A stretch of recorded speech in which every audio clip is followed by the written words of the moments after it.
time to check in with patients post-procedure. You just don't get that level of care anywhere else. If it's been 6 months or more since your last dental visit, call today. Summit Dental, 277-6868. Welcome to this month's meeting of the North Carolina Education Lottery Winners Club. Bingo winners. Bingo! Instant winner. Here. Oh. Big money winners. Yeah, I think they're in Tahiti. Second chance winners. Second chance winners. Present! Every single time. New scratch-offs mean new winners. This month's tickets are packed with over $98 million in total prizes. The Winners Club awaits. Must be 18 to play. Approximate overall odds of winning range from 1 in 3.70 to 4.68. Problem gambling helpline 877-718-5543. Ask Sherwin-Williams during the 4-day super sale, September 15th through the 18th, and get 40% off paints and stains with prices starting at $26.69. That means 40% off our most popular color family, blue. Psychologists have found it to be soothing and relaxing, which makes it especially great for bedrooms and bathrooms. And of course, get 40% off all of our other colors. Shop the sale online or visit your neighborhood Sherwin-Williams store.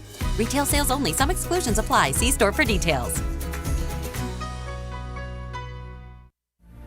The pounding begins. The wagons are circled. Every wind is raidered. It's football time in America, and this republic has never been stronger. The Sportsocracy, Beer City's best sports talk, live from the Ingalls studio. And it is a Football Friday. Welcome into the Sportsocracy on ESPN Asheville, 92.9 FM, 880 AM, 1400. And, of course, we are heard everywhere on the iHeartRadio app and seen everywhere on YouTube. Go to thesportsocracy.com, click the live video link, subscribe to the channel. That way you can join us in the chat and get your picks in. Today, Jeremy's going to have all his bangers coming up at the end of every hour of the program. 4 o'clock hour, we'll play Beat the Chief with Asheville Police Chief David Zack. No, it's 4 o'clock hour. Nope, it's the 1 o'clock hour. This is the first Football Friday we're doing this in the new time slot, so I'll get that cadence down properly. 1 o'clock, we will have Asheville Police Chief David Zack in on the program here. So... and hopefully for the two of you, your Football Friday picks go a little better than they did last week. Because I already have a nice little lead. Just bye-bye. Yeah. And I'm going to I just printed on the shirt. Just go ahead and print it on the shirt. I told you yesterday. Yeah, Jets plus 9.5. Jets plus 9.5. Yeah, I'm going to go ahead and tell you.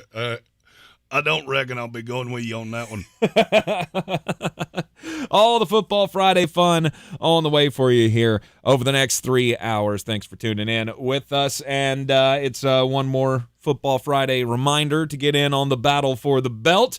Proceeds going to Eblin Charity St. Nicholas Project, the Battle for the Belt. We got the links for the DFS Fantasy Football Competition in the description of the YouTube video, also posted up at thesportsocracy.com. Get in on the games and win yourself one of the amazing championship, handcrafted, how much more can we go? How many more descriptors can we put on it? Championship belts on the line in the Battle for the Belt this year.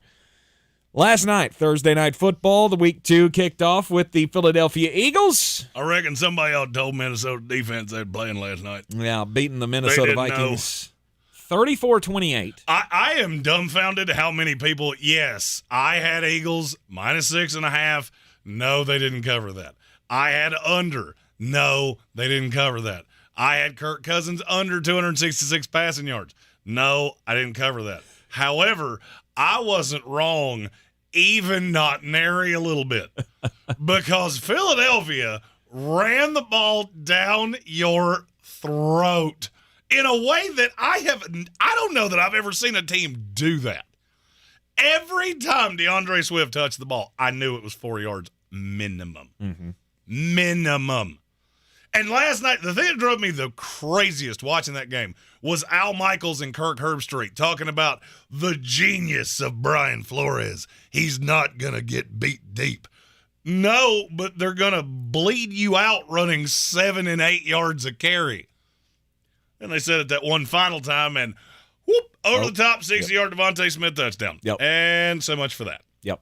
DeAndre Swift, 175 yards on 28 carries last night. Yeah, maybe he should be getting first-team reps instead of Kenny Gainwell. No doubt. Oh, he didn't play last night? He shouldn't have, because DeAndre Swift is better at footballs. Exactly. It's kind of what I was trying to tell you yesterday, and you called me a homer. I can't Well, be objective. Yeah, you are a homer, and if you'd tell me DeAndre Swift would have 28 carries up in how many games?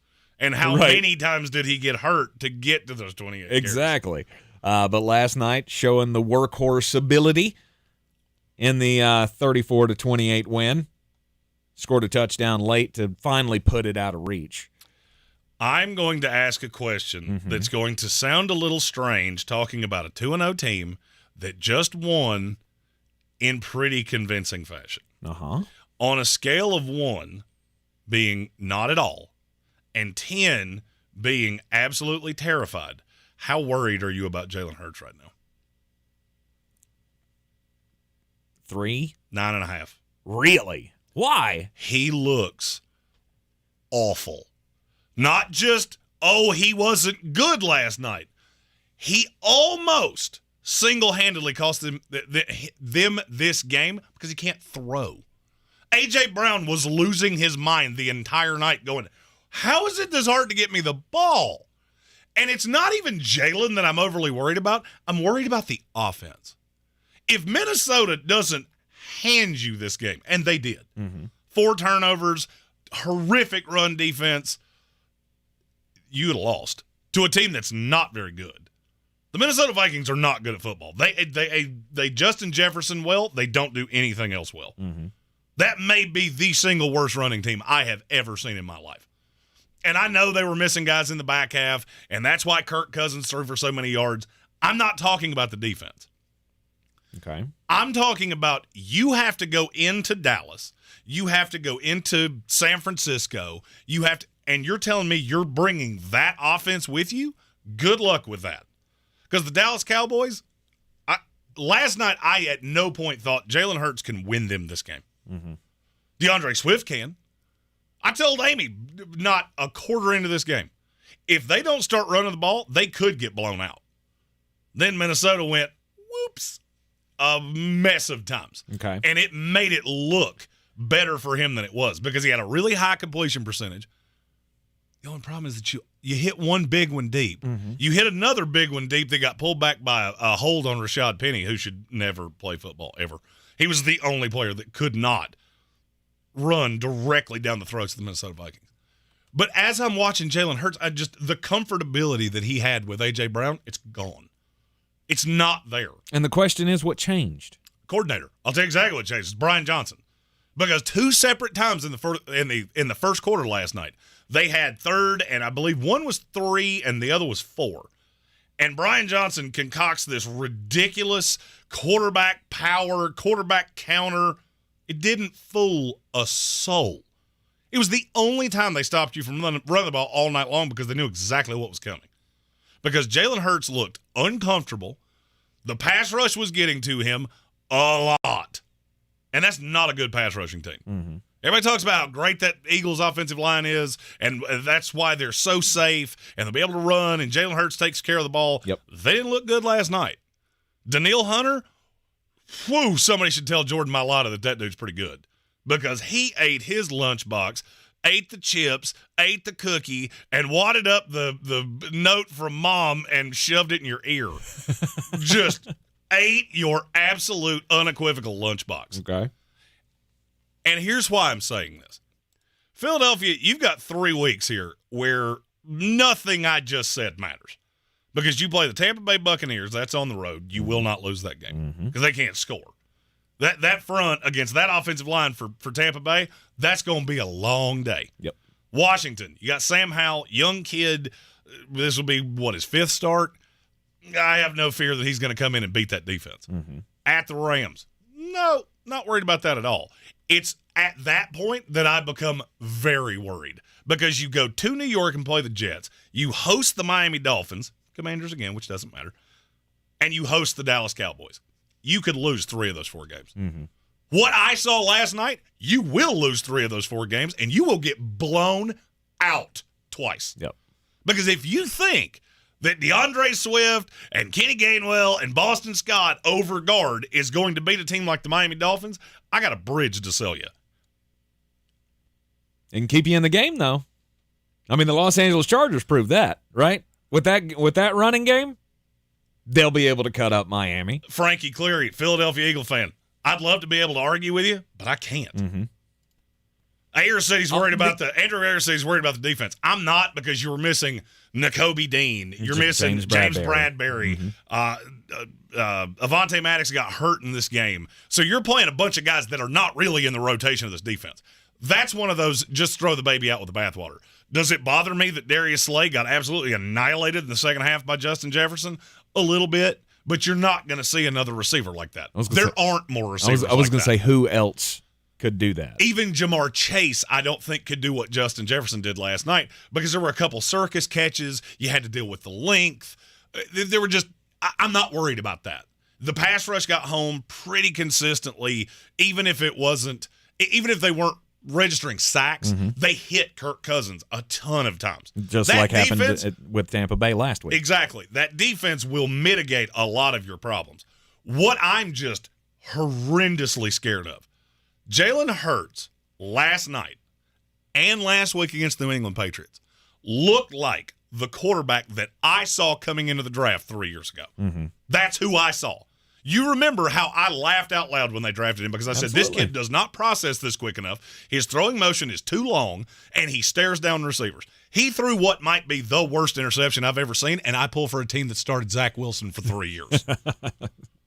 The safety and the corner almost killed each other getting to the ball at the same time because he had telegraphed it so badly. If Minnesota wasn't just a liability against the run, the Philadelphia Eagles would have lost last night. If Mac Jones throwing 54 times wasn't an absolute disaster, they would have been 0-2. I think this is something to be scared of, genuinely, because teams have figured this out. Mm-hmm. Keep him in the pocket. All you have to do is run those ends off the tackles. Mailata is so big. Lane Johnson is getting older. If I collapse the pocket and he has to run up the middle, I'm not as worried about him anymore. That takes away the little swing to A.J. Brown. That takes away the time to get it down the field to Devontae Smith. And now we're having defensive battles. And I don't know that you're cut out for that. I really don't. Yeah. Like I said, 3 weeks from now, this could be a moot point. Jalen Hurts could figure it out. Brian Johnson could be that dude. But last night, I saw a lot to be worried about. Yeah. Well, the offensive game plan, apparently it has changed. This is Brian Johnson putting his own spin on things. And, I mean, I don't know. If it doesn't work, you just go back to what you were doing last year with Shane Steichen? Well, you have to go away from this college element. All right, so Brian Johnson was a college guy. And last night, it was abundantly clear. Mm-hmm. It looked like he was running a college offense, because you're just doing things I don't see NFL teams do, and there's a reason for that. And maybe he's just figuring it out. Maybe he's just playing with the playbook to see what we can do. You don't want to, I don't want to go down that path of I don't want to show you everything I got right away. But no, because that's dumb. Because you very easily could be sitting on 2 losses, possibly, in a division with, to me, the best team in the NFL. Mm-hmm. Possibly, but and I got news. To me, I have seen nothing from the Philadelphia Eagles that suggests to me that they can go into Dallas and beat the Cowboys. Mm-hmm. But you thought they could before this, right? But you thought Jalen Hurts, the quarterback you saw last year, he was the top 5 quarterback, right? He was the MVP candidate. He was all of the things. He was in the ballpark. I won't say he was definitively top 5, but he bounced in and out. He could make the throws. He could do all of the things. He didn't just forget how to do that stuff. Isaiah Crandall in the YouTube chat said, losing your offensive and defensive coordinators does that. Mm-hmm. I agree with you wholeheartedly. I said that all offseason long. Mm-hmm. Thinking that this is just going to go hunky-dunky, I believe, is a fool's errand. I didn't know it would be like this. Last night, you committed, or the Vikings committed 4 turnovers. 3 of them in the first half. Mm-hmm. First team since 2005 to do that in back-to-back weeks to start a season. And you still could very easily have lost this game. If Justin Jefferson doesn't do that thing that makes me want to pull my hair out, hold on to the damn ball! Right. Don't carry the ball around in one hand. Justin Jefferson, Josh Allen, none of you should ever do that. for any reason. But I gotta get 6. I don't care how big your hands are. I don't care how bad you think you are. Justin Jefferson carries it, and I noticed he did it earlier in the game. You're carrying this around like a loaf of bread. Mm-hmm. You stick it out over the goal line, and blah, blah, blah, oopsie poopsie, fumbled it out of the back of the end zone. Ball game over. Philadelphia Eagle ball. Right. And you never recovered from it. Nope.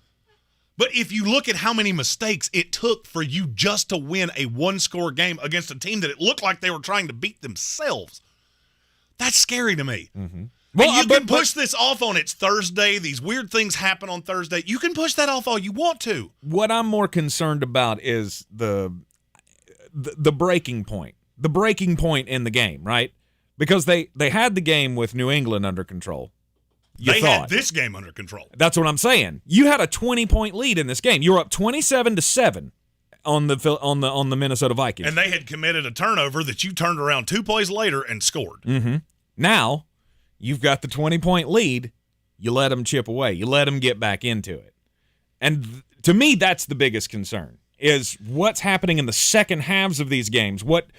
I guess what adjustments are being made by the opponents that aren't getting made by Philadelphia. I have and I'm going to go back to what I said about the defense. I have kind of a contrarian view on that. Your linebacking core and your secondary has been absolutely gutted over the last 2 weeks. Mm-hmm. So these teams get behind. They have to go into pass-first mode. And you've got these guys out on the field that don't belong on an NFL football field because Philadelphia is not really deep, no matter what anybody tells you, especially not in the secondary. Mm-hmm. So you get into we're throwing 4 out of every 5 plays. That takes away your advantage on that front.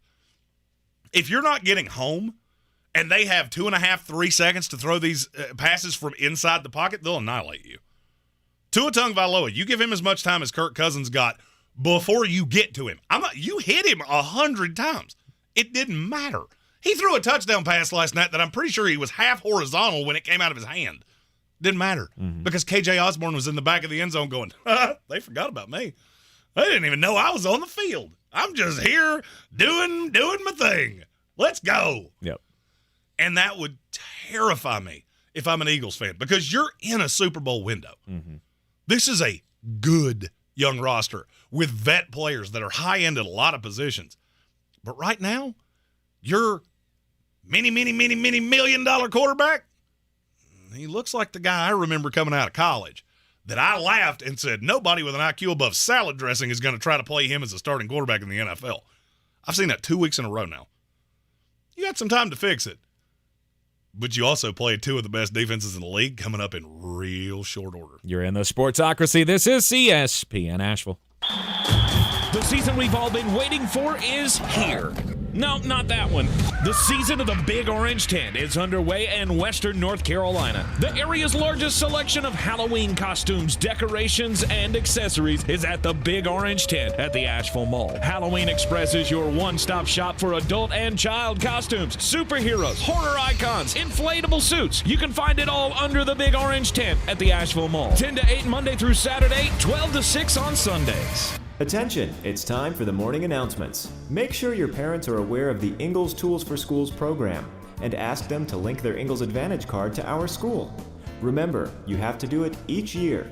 Now please stand and join me in the Pledge of Allegiance. I pledge allegiance to the flag of the United States of America and to the republic for which it stands, one nation, under God, indivisible, with liberty and justice for all. Our communities are filled with wonderful people who make living here great. At Home Trust Bank, we're proud of that. And that's why we focus on helping homeowners prepare for what's next. Our local mortgage bankers have the experience you need and exceptional personal service you'll appreciate. Home Trust Bank is ready to help make a house your home. When it's time to buy, visit your local Home Trust branch or go to htb.com/mortgage. Hi, I'm Kyle at Blindster.com. If you're like many people, you may think custom blinds is a job for expensive professionals. Well, at Blindster, if you have a tape measure and a screwdriver, you can install our custom blinds and save big. Plus, we guarantee they'll fit. Blindster.com. Don't miss Zero Res Carpet and Air Duct Cleaning's incredible fall sale. Call now and mention ESPN Asheville to get 3 rooms cleaned for $129. Or schedule online at ZeroResAsheville.com. That's ZeroResAsheville.com.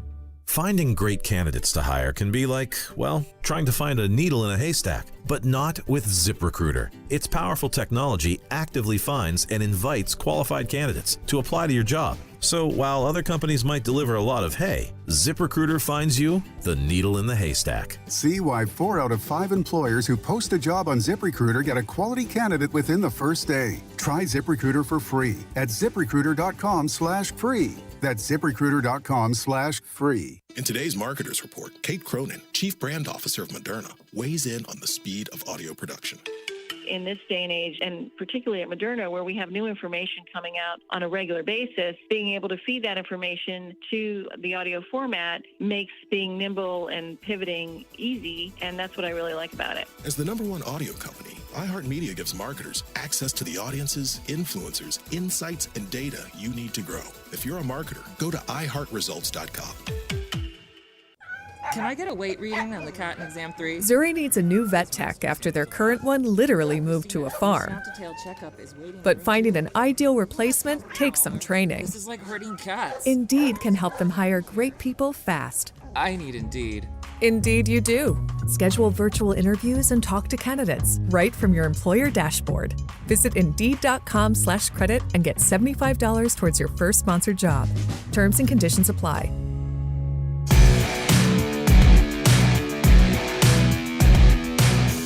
The Sportsocracy. We treat star athletes better because they're better people. That's not fair! Life isn't fair, kiddo. Get used to it. Back in the Sportsocracy on ESPN Asheville, 92.9 FM, 880 AM, and 1400. It is a football Friday, and the Philadelphia Eagles coming off the win over the Minnesota Vikings. And, man, they're glad that the opinions changed or the votes weren't there for that whole tush-push thing. I don't know that in all the years that I have watched and covered the NFL, I have ever seen anything that I hate as badly as I hate that play. They don't even try to hide it. No. It's just all 11 of us getting in a rugby scrum, and look how good our line is, and the fact that our quarterback is built like a linebacker. For the love of all that's good and holy, can we get rid of this, please? Oh, it's funny to me. Your hatred of this is just so funny. What's funny about it? What is all right? Tell me the perk of this. From a no, 6 points for me. Let me finish. Let me finish the statement before you. I understand the benefit to the Eagles. All right, if that's the case, then why not just line up and do it on every play? Just do it on every play. Nobody can stop it. Philadelphia literally could just grind down the field 3 yards at a clip, and nobody's ever going to stop them. Doesn't matter if you put 11 guys in the box. At one point last night, Harrison Smith just jumped on top of the pile and, like, crowd surfed. Like, whee! Is that palatable for you to watch? Just throwing bodies at it. Is that fun for you to watch? I mean, as the fan, is that fun to watch? Because I'm going to say no. It doesn't really affect me. You got it down to the 1 yard line. Okay, punch it in. Let's go. Let's go back the other way. But they don't just do it on the 1 yard line. They ran that play 5 separate times last night. 4th and 1. You hold them to a 4th and 1. Yep. Why do you ever punt? Yep. Why would you ever punt ever? Because what am I supposed to do? From a defensive standpoint, how exactly am I supposed to stop that? Put in 11 defensive linemen? No, because as soon as I do that, you're going to line up that way and throw one right over the top. I only can put 8 guys up against the box right there because I got to have somebody that can run with whoever is on the outside. And there's a tight end or, in one case, a running back last night that's out there that if I completely sell out against this, you're going to burn me. Right. You have got to get rid of this. And I know, I see that smug little look on your face of, no, just outsmart him and you don't like it. There's no way to defend it. I get it. And it's not going to affect. Look, it's not going to affect me if they change the rule here. I agree. I hear what you're saying. It just doesn't bother me because I don't know. It bothers me because it takes it's an advantage. It's a full part of strategy in this sport that you have just thrown out the window. But now why didn't everybody do it? That's the question. Well, but because it's really stupid if you don't have a quarterback that's built like a nose tackle. Jalen Hurts squats like 700 pounds or something dumb like that. So, yes, you need a very specific quarterback to do this. You also need a really good offensive line. You just need Tom Brady to show everybody how it's done. The king of the quarterback. I'm not going to lie. I always hated that, too. I can just jump over, break the plane. Doesn't matter what happens to the ball the second that I break the plane. Doesn't matter. Mm-hmm. Jason Trump asks, what's the rule change you put in place? I go back to the rule we had for a billion years, which was nobody can shove anybody towards the line of scrimmage. Cannot aid the runner. If you want to tell me about player safety, just wait, and you mark my words, this is going to happen. We're going to put somebody – I'm going to take the Josh Allens and the Jalen Hurts of the world out of it because they're just built differently than every other quarterback. But somebody like Justin Herbert or – I'm trying to think of somebody, Trevor Lawrence, somebody that's mobile. Mm-hmm. We're going to run this play, and they're going to get broken like a Ritz cracker. And then everybody will understand why this was outlawed for as long as it was. Jalen Hurts is a different dude. He is squatty and compact and strong, and I get why it works with him. This is an imitation league. And I guarantee every team in the league is looking at this going, I don't know how you're supposed to stop it. Mm-mm. And with Trevor and Herbert, I got two guys that are 6'5", 6'6", and I've got a running back that can just tank Bigsby behind Trevor Lawrence. How stoppable is that? Well, it's not until he turns the wrong way, and you're looking at him, well, because we wouldn't outlaw this stupid play that makes absolutely zero sense, now we got a quarterback that looks like SpongeBob after he got run over by a car. We got a super chat from Stephen Tao. Oh. I'm your huckleberry. He says, well, it wasn't 30-6 like some people said. Win-loss is not a Kirk Cousins stat. He did his job. 10-point swing at the half on a dumb fumble rule. Tush-push needs to be banned. Fly, Eagles, fly. Okay. Yeah, I've heard that a lot, All right, too. let's break all of those things down. I wanted to go with the dumb fumble rule. I've seen that a lot. You fumble the ball out of the end zone. You fumble the ball before you get to the end zone. Then you fumble it out of the end zone. It's a touchback for the other team. So where's it supposed to go? Right. I hear people say how stupid this rule is. Do you want this ball to be placed at the one and then them to do the tush push and just score the touchdown? Because if you take this rule away and you just place it where it fell out of their hands, I'm going to dive at the pylon every single time I get close. Mm-hmm. So I've got Justin Jefferson. Cool. I'll throw a bubble screen and tell him to dive at the pylon. And you say I'm overreacting. Why would I not do that? Yeah, exactly. The NFL is a place where almost invariably the rules are to keep somebody from having a competitive advantage. Do I like that rule? No. And there are times I think back to Austin Safarian-Jenkins I'm not sure he didn't break the plane. I'm 99% sure he did. But you know the rule. You know you're at the pylon. You know if you fumble this into the end zone and it goes out of the side, then it's a touchback. Justin Jefferson last night, dumb. Mm-hmm. And yeah, it beat you. I don't know what to do about it. Yeah.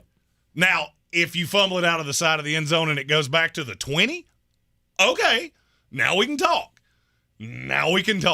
Because that is a penalty to you for doing that. Sure it is. But is that fair to Justin Jefferson? Because, I mean, he got it down there. Yeah. That'll be the argument and then against he went that. Full dumb to dumb, and you could be down at the one where you can sneak this 4 times. Hell, run the tush push with old Kirky bling if you want to. But that's not what it's about. But that's what you did. See, this rule is in place. I have zero sympathy for Justin Jefferson, just to be clear. This rule is in place to keep you from doing that. Secure the ball across the goal line. If you want to be all willy-nilly with the ball with the ball in your hands, by all means go ahead. Now that being said, I will give Justin Jefferson all the credit in the world. I didn't see him complain at an official one time. No. As soon as he did it, he walked back to the sideline going, That's me. That's me. Yeah. I did that. That was me. I was trying to make a play. My bad. And he went to Kirk. He went to just the ones I saw him go to. He went to Kirk, Jordan Addison, Alexander Madison, and T.J. Hawkinson, and I saw him say the same thing to all of them. I respect that infinitely. But you can't take that rule away. I would love for you to, because I think it's really stupid, but I know how it would go. Yeah, see, I disagree with the it's stupid idea. I've also always disagreed with the ball doesn't have to go into the end zone, or you don't have to touch the end zone. Like, I would. That's to me that's ridiculous. If you want to get rid of this ball out of the side of the end zone, then breaking the plane goes away. Now you got to finish the act of going to the ground or whatever it is. You have to be in the end zone with the ball. That's a whole nother ball of wax. Mm-hmm. I've always been a proponent of that. I hate this. Just all I got to do is just run it and run my hand over the zone. Never touching in the end zone, but that's a touchdown. To me, that's just insane. I don't know how you get away from that. No, I really don't. You want to take the fumble out of the back as a touchback? Okay, then we're taking away you just breaking the plane as a touchdown. That's a fair compromise to me. I think we're solving problems here. I've had a lot of people that say Kirk Cousins last night was proof positive of why win-loss record shouldn't be a quarterback stat. That Kirk didn't do anything last night to lose them the game. He didn't turn the ball over? I was about to say, yeah, the fumble would say not so much. If he doesn't fumble it on that sack, they would have won. If he doesn't hold the ball too long and get one, I can't remember if it was tipped or what exactly happened there. But he had somebody wide open in the end zone, and I think it was Josh Sweat that got to him. Mm-hmm. If you get the ball out of your hand, he was open the entire time. Get the ball out of your hand, you win. Yep. Yeah, that's on Kirk Cousins. No player has more to do with this, with you winning and losing than the quarterback. Mm-hmm. Now, is it his fault that his defense couldn't stop a leaky faucet with a roll of paper towels? No. And I understand what you're saying there. He had chances to win. He didn't. And it's one game. It evens out. Last year, 11 one-score games. He has 11 wins to his record. 8 of them should have been losses. Yep. Those things even out over time. That's been my argument the whole time. That's why I said you can't judge rookies on this, because they haven't – rookies or guys still on the rookie deal. They've been in the league for such a short period of time, all of the things haven't had the chance to balance out yet. You give it 5 years, they do. And almost invariably, 20,000 people watch that on TikTok. I got the same 4 names over and over and over again. Mm-hmm. Yeah, Eli Manning, outside of 2 Super Bowl runs, largely average. Those 2 Super Bowls changed the way you look at him. I don't even think he's a Hall of Famer minus the Super Bowls. Mm-hmm. With those, he is. But he was largely average quarterback. He's not even close to a Hall of Famer without the hardware. Matthew Stafford, you had the greatest receiver in NFL history, arguably, and you couldn't even win a playoff game. Sorry, I don't have a lot of sympathy for you. Because he was a notorious big game interception guy. Justin Herbert, Trevor Lawrence, neither one has been in the league long enough. There was another one, and I can't think of who it was. I woke up this morning and went, oh, good God, what did I do? When you get the notification on your phone if you have 999 plus notifications on TikTok, you just go, oh, I have them. There's stool in my chair. I don't know what did I do? What did I do? I'm trending for all the wrong reasons. I don't like it. No. Not this time. I was right. Just a lot of people didn't agree with me. You're in the Sportsocracy. This is ESPN Asheville. When we come back for the break, it'll be time to get just a bit outside. This is your Exergen Temporal Scanner weather forecast on ESPN Asheville. Continuing to push that sunshine right across the sky. What a beauty of an afternoon. Good travel weather. Nice dry pavement out there. I know you're enjoying it. Anxious to get home. It's going to continue right through this evening, the great weather, and even overnight. Today's high 77. Tonight we drop into the mid-50s. Some cooler weather in the normally cooler spots. Early sun tomorrow, then a shower in the afternoon, 77. A little better chance of showers and storms Sunday. From the Weather Channel, meteorologist Ray Stajic. This report is sponsored by Blindster.com. Hi, I'm Kyle at Blindster.com. If you're like many people, you may think custom blinds is a job for expensive professionals. Well, at Blindster, if you have a tape measure and a screwdriver, you can install our custom blinds and save big. Plus, we guarantee they'll fit. Blindster.com. You know when you wake up and your mouth feels gross and you just can't wait to brush your teeth to get that clean, fresh feeling again? That's exactly how millions of Navage users feel when they use powered suction to rinse out their noses every day, just like brushing their teeth. Once you're able to breathe deeply without congestion, you never want to be without it. That's why so many people rave about Navage, with over 100,000 online reviews. Feel the Navage difference for yourself. In less than a minute a day, you'll feel immediate relief from seasonal allergies and congestion after the very first use. Navage will also help you sleep deeper, snore less, and feel healthier, naturally, without drugs. Start breathing clearly again with Navage. Navage is available at Walmart, Walgreens, Target, CVS, Rite Aid, and online at Navage.com. Navage. Navage. Clean nose, healthy life. Hi, I'm Kyle at Blindster.com. At Blindster, we offer over 50 different custom window treatments, including faux wood blinds and shutters, all at prices less than retail. Plus, we'll send you free samples before you buy. Don't hire an expensive pro. Do it yourself and save big at Blindster.com. Rogue Combat Club, Asheville's home for comprehensive martial arts training, has a goal for our community, one that's stronger, more fit, and unwavers in its support of one another. Rogue Combat Club's instructors have competed at the highest levels and offer classes for everyone from young children to adults in Brazilian Jiu-Jitsu, Muay Thai, and wrestling. Rogue Combat Club classes can help you boost your self-confidence and self-defense skills while weeding out the egos and intimidation found at other gyms. Join today at RogueCombatClub.com. Tired of getting dinged by monthly fees on your checking account? You need Simple Checking from Home Trust Bank. With Simple Checking, you get all the essential checking services for free, including 100% online access and a free Visa debit card. It's everything you need from a checking account, but no hoops, no surprises, no monthly fees. Stop by today or call 800-627-1632. Simple Checking at Home Trust. Ready for what's next. Member FDIC, Equal Housing Lender. The best season of the year is here. Tailgate season. Monster Brewing presents this season's MVP, The Beast Unleashed. with 4 bold, familiar flavors. With 0 caffeine and 0 sugar. Beast Unleashed is your new pregame ritual. With white haze, mean green, peach perfect, and scary berries, there's a flavor for every fan. The Beast Unleashed. 6% alcohol by volume. Unleashed responsibly. Must be 21 or over. Beast Unleashed available at your local retailer. Boy, you must be outside your mind. The Sportsocracy. Just a bit outside. He tried the corner and missed. It is the Sportsocracy, and this is ESPN Asheville, 92.9 FM, 880 AM, and 1400. And the Sportsocracy brings you every day some just a bit outside stories, things we don't normally talk about, but not on this one, because LaShawn McCoy he's dropping truth bombs out here on the Chicago Bears fans. So the subject, he was on his, what is the name of that show that he's on? Speak Live is the name of the show.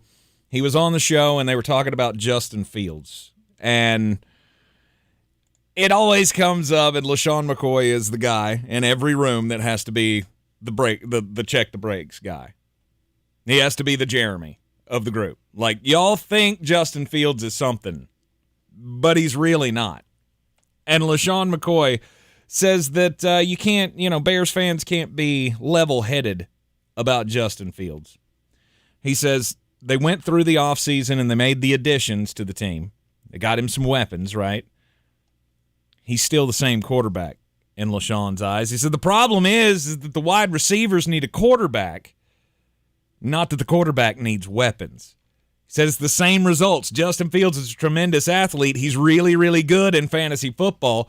We're talking about this real thing, though. They need to start treating him the same way y'all treat Zach Wilson. Oh. The bold statement.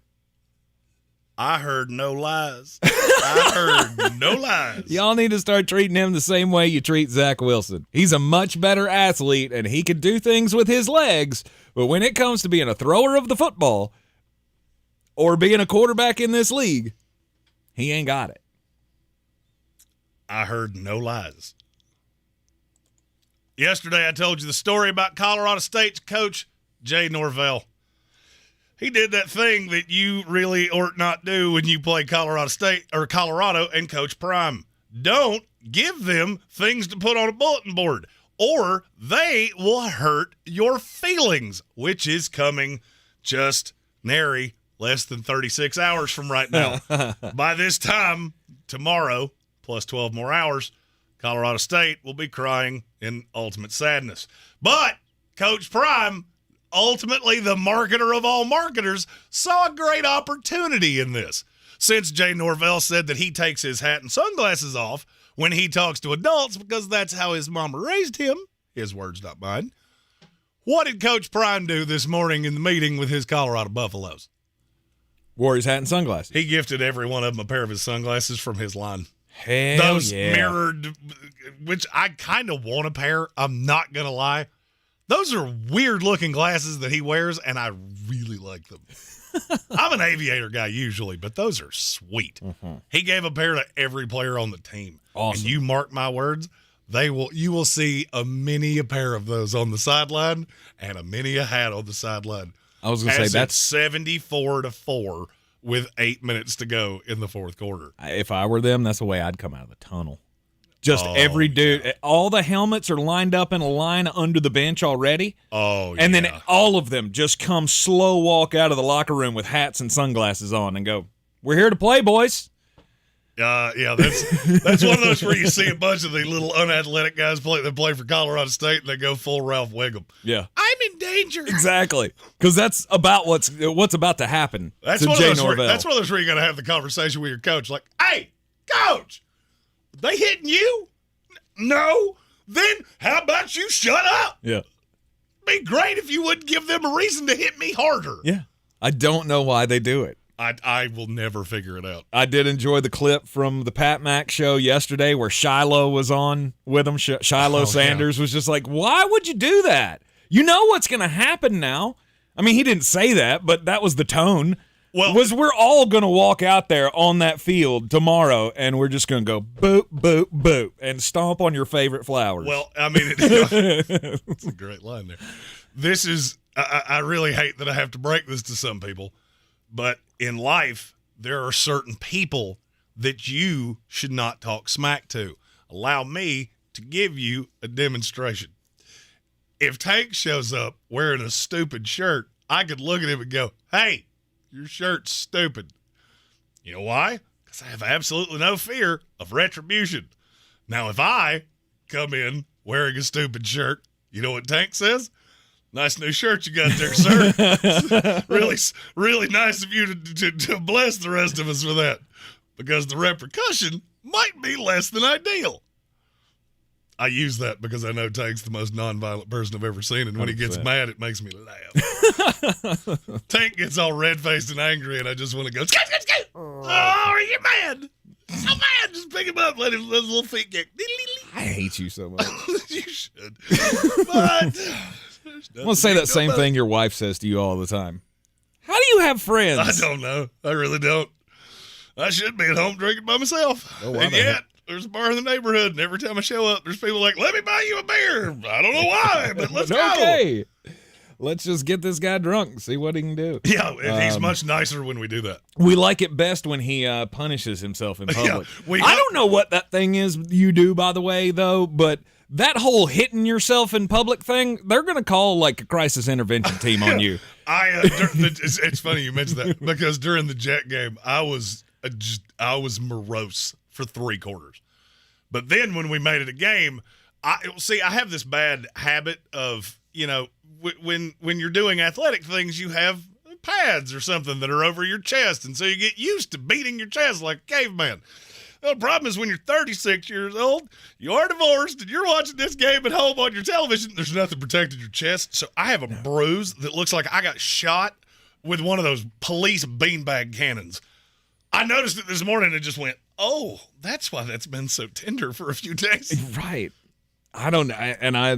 I get that it's tied to the playing days, but your playing days were 20 damn years ago, dude. Yeah, you got to stop hitting yourself. So can I tell you a funny story about that? I had very few fighting days when I was having like a midlife crisis, and I just, wanted to prove a point. I had an amateur fight where I got into a ring, and I had this habit of, with the gloves on, I would hit myself in the face during introductions. And I beat this dude's brains out. After the fight, he said, I knew I was in trouble when you walked out, because anybody that will hit themselves that hard is probably not going to feel anything I'm getting ready to do to them. And I've laughed about that for the better part of 7 years. Yeah. Because you're not wrong. No, I'm not. I know I'm not. I saw you during the Florida State game abuse yourself in ways that you shouldn't in public, and that's by no means a sexual thing. Yeah, that wasn't a Pee Wee Herman thing. That was, why are you hitting yourself? And you're going to hurt yourself. And you did. And I think that's quite hilarious. Yeah, but bounced right back. I'm malleable. Have a real high pain threshold. All right, what is this crap that I'm seeing now about Kirk Cousins? The New York Jets. This is your solution. You need to trade for Kirk Cousins. I mean, is it as laughable as I'm making it sound? No. Okay. Explain. Okay, well, here's my explanation of it. Do I think anything comes of it? No, but I've now heard it from Mike Greenberg on ESPN Radio, directly preceding us. CBS Sports, their headline article right now is about this. So I will tell you where my brain goes, and you see if it makes a little more sense to you. I don't have a lot of faith in Zach Wilson. Do No. You? What? I don't. Of course not. The Jets' upcoming schedule is, I'll be kind and say not nice. This week you play the Dallas Cowboys. 2 weeks from now you play the Kansas City Chiefs. 4 weeks from now you play the Philadelphia Eagles. That's when your bye week is. All right, so their bye week is after week 6. I would argue your best case scenario is you're 3-3.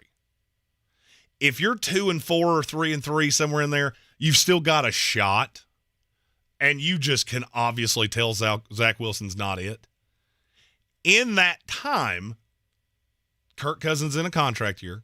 He's an older guy. They would get a third-round pick for him if he left at best.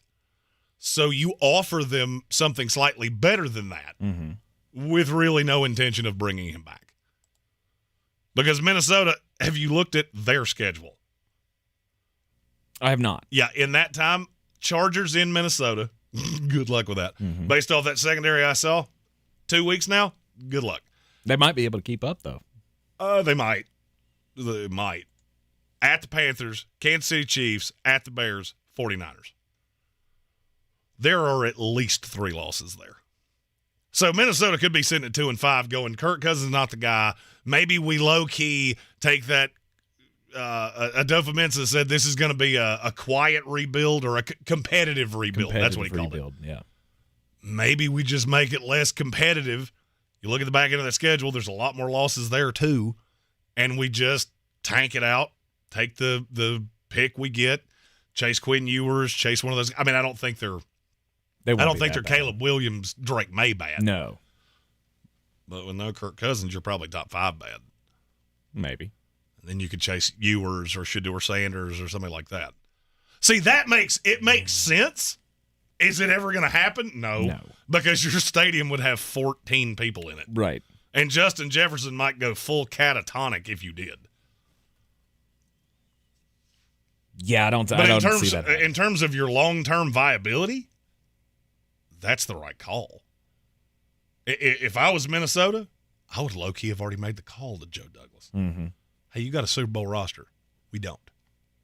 We're not going to. It's not happening. So give me a second-round pick. So give me a second-round pick. It's better than the third-rounder we would get for him. It's more ammo to go up there and get, or even better. Hey, give me that first-round pick that Green Bay didn't end up getting from you over Aaron Rodgers. Put some conditions on it. We'll give you Kirk Cousins and a couple mid-round picks. And now we've got 2 1s. We can move up in the draft if we need to get our quarterback. Because Minnesota's not competitive.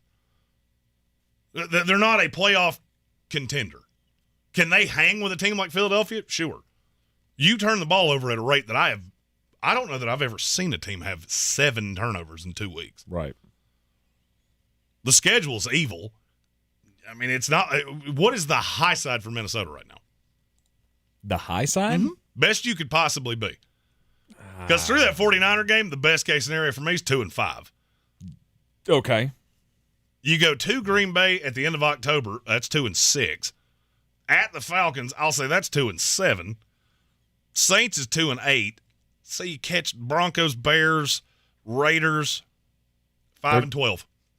Yeah. Your best case scenario, and I'm talking, I've got my own personal Viking hat and that stupid horn going, 7-10. That's the best you could possibly pray for. I could maybe get to 6 or 7. I There mean, you go. they get one against the Packers.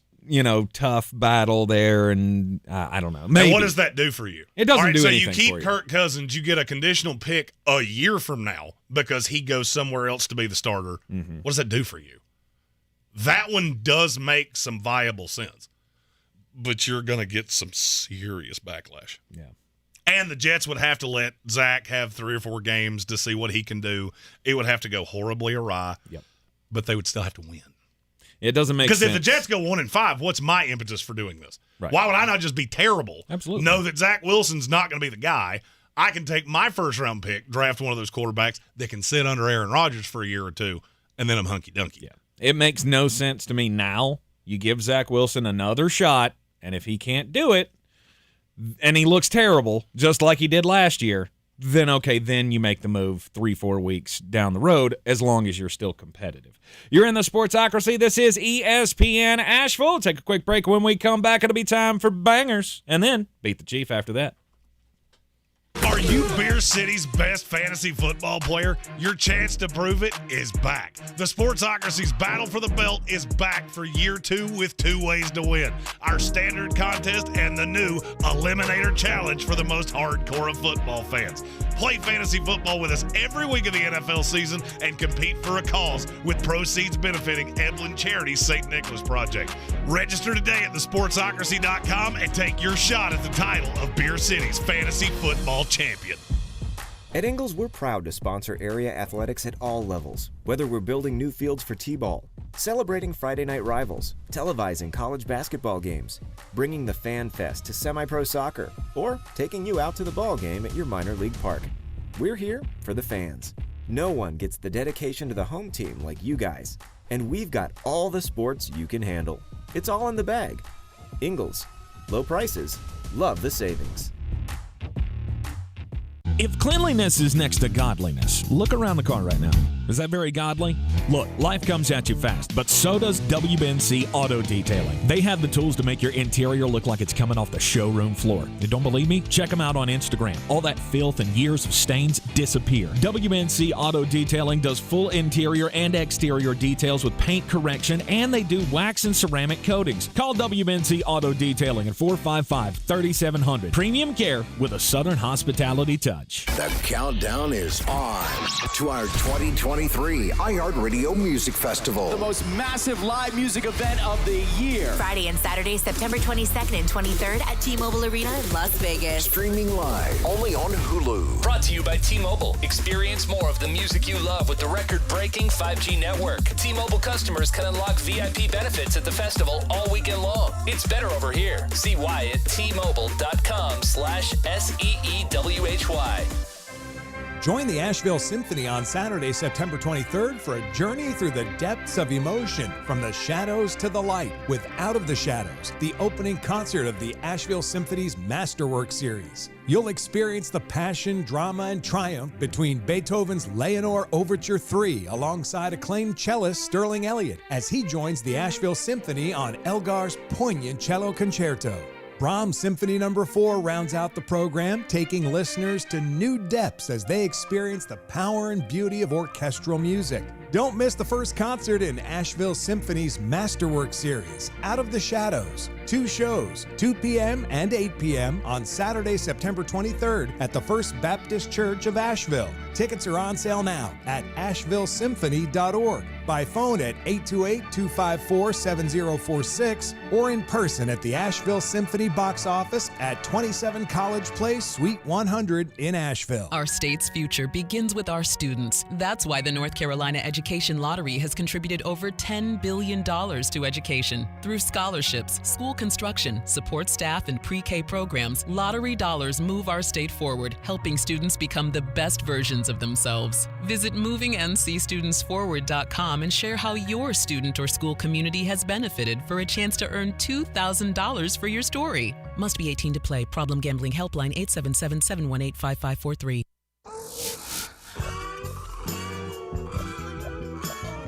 It's a Football Friday, which means it's time for only bangers. And now, this might be the most points that I have ever laid in this segment in the 3 years we've been doing this. We start with Arkansas. They're an 8.5-point favorite at home against BYU. I don't know why people still think BYU is good, but the Cherub's been gone for a minute.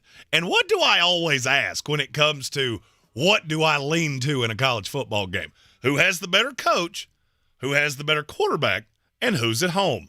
Arkansas gets all of those. 8.5 is not nearly enough. Hog pig suey. Give me the Razorbacks. Next, Clemson's a 24.5-point favorite against FAU.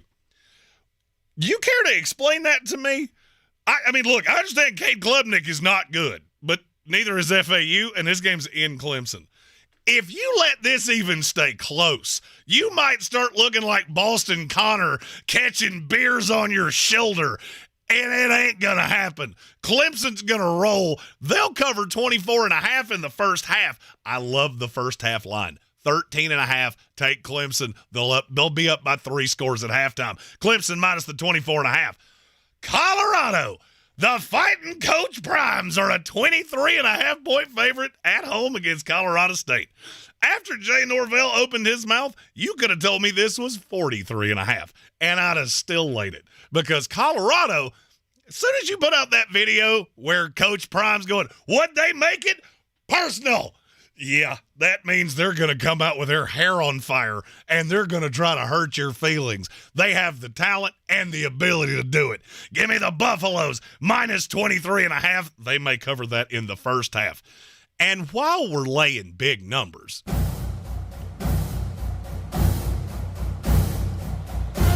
my 2023 college football champion Florida State Seminoles head to Chestnut Hill to take on Boston College, who could have lost at Holy Cross. Now, here's the narrative that a lot of people don't know. This line's only 26. Do you know why? Because there's a sweet little nor'easter that's coming through Boston. The wind's going to be blowing about 25 miles an hour, and it's going to be raining. Does Florida State run the ball well?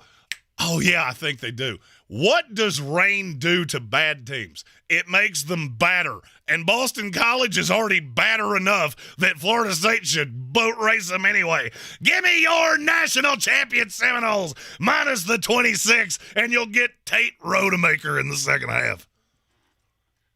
You can take all those wagers to betus.com. Use the promo code Sportsocracy. Get a 125% deposit bonus on whatever you put into the account up to $2,500.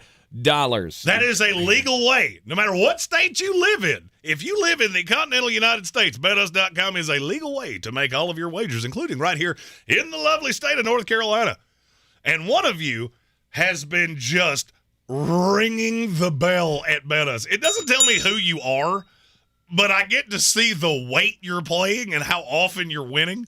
Somebody, somewhere, that has used our promo code, they have a second job now, and it's winning bets, and they're doing just a mighty fine job of it. Well, we should find out who that is, get them to make picks. Well,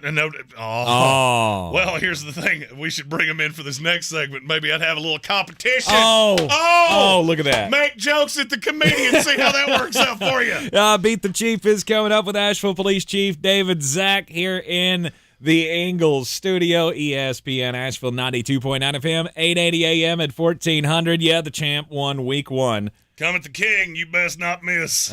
We got to get him back here, Chief. We'll take a quick break, and when we come back, it'll be time to play. This is your Exergen Temporal Scanner weather forecast on ESPN Asheville. Continuing to push that sunshine right across the sky. What a beauty of an afternoon. Good travel weather, nice dry pavement out there. I know you're enjoying it, anxious to get home. It's going to continue right through this evening, the great weather, and even overnight. Today's high 77. Tonight we drop into the mid-50s. Some cooler weather in the normally cooler spots. Early sun tomorrow, then a shower in the afternoon, 77. A little better chance of showers and storms Sunday. From the Weather Channel, meteorologist Ray Stajic. Football is back. It's football, baby! And it's all covered in the Sportsocracy. Fantasy tips, best bets, and game-by-game analysis. Live from the Ingalls studio. Weekdays after Greeny on ESPN Asheville. Don't miss our 2023 iHeartRadio Music Festival. Are you ready? See Foo Fighters, Kelly Clarkson, Tim McGraw, and many more. Friday and Saturday, September 22nd and 23rd. iHeartRadio Music Festival. Streaming live only on Hulu. Unlike other health concerns, mental illness is not always easy to see. Depression won't show up on an eye chart, and you won't find PTSD by looking at a thermometer. Sorting out a mental health concern takes professional diagnosis and treatment. Anxiety won't just go away under a bandage. If you or a loved one has a mental health concern, call 1-800-662-HELP for free and confidential information and treatment referral. Learn more at samhsa.gov/support. In this week's Marketers Report, Raja Rajamanar, Chief Marketing and Communications Officer of MasterCard, talks about measurement. Measuring Sonic and Sonic branding, the principles of measurement are the same, but the parameters that you measure are different. We measured, and what we find is our investment is paying for itself in oodles. As the #1 audio company, iHeartMedia gives marketers access to the audiences, trusted influencers, and data you need to grow. If you're a marketer, go to iHeartResults.com. From the Ingalls Studios, this is ESPN Asheville, WPEK, W225CJ Fairview, WMXF Waynesville, and iHeart Radio Station. The Sportsocracy. It fires me up, man. I love it. Say it one more time. The Sportsocracy. Shake it back! Beer City's best sports talk. It is gross. Just earlier. They are mature, actually. You just have to get to know them better. Your lunchtime dose of dumbassery. Live from the Ingalls studio. Welcome back into the Sportsocracy. This is ESPN Asheville, 92.9 FM, 880 AM, and 1400. The Sportsocracy, heard everywhere on the iHeartRadio app, and we are seen everywhere on YouTube. Go to thesportsocracy.com, click the live video link, subscribe to the channel, and join us in the chat every 1 o'clock hour. Now, I got to train myself. I've already called it the 4 o'clock hour once today, Chief. Yeah, Chief, you know why you asked me what time you should be there? Because he'd have had you here at 4 o'clock, and we'd have both been at the house. I'll be at the airport at 4 o'clock. Indeed. Well, then this worked out very well with the time shift here. Now 12 to 3 every weekday afternoon. And 1 o'clock on Football Fridays. It's our time to sit down with Asheville Police Chief David Zack and play Beat the Chief. Oh, we got to play the music. Love the music.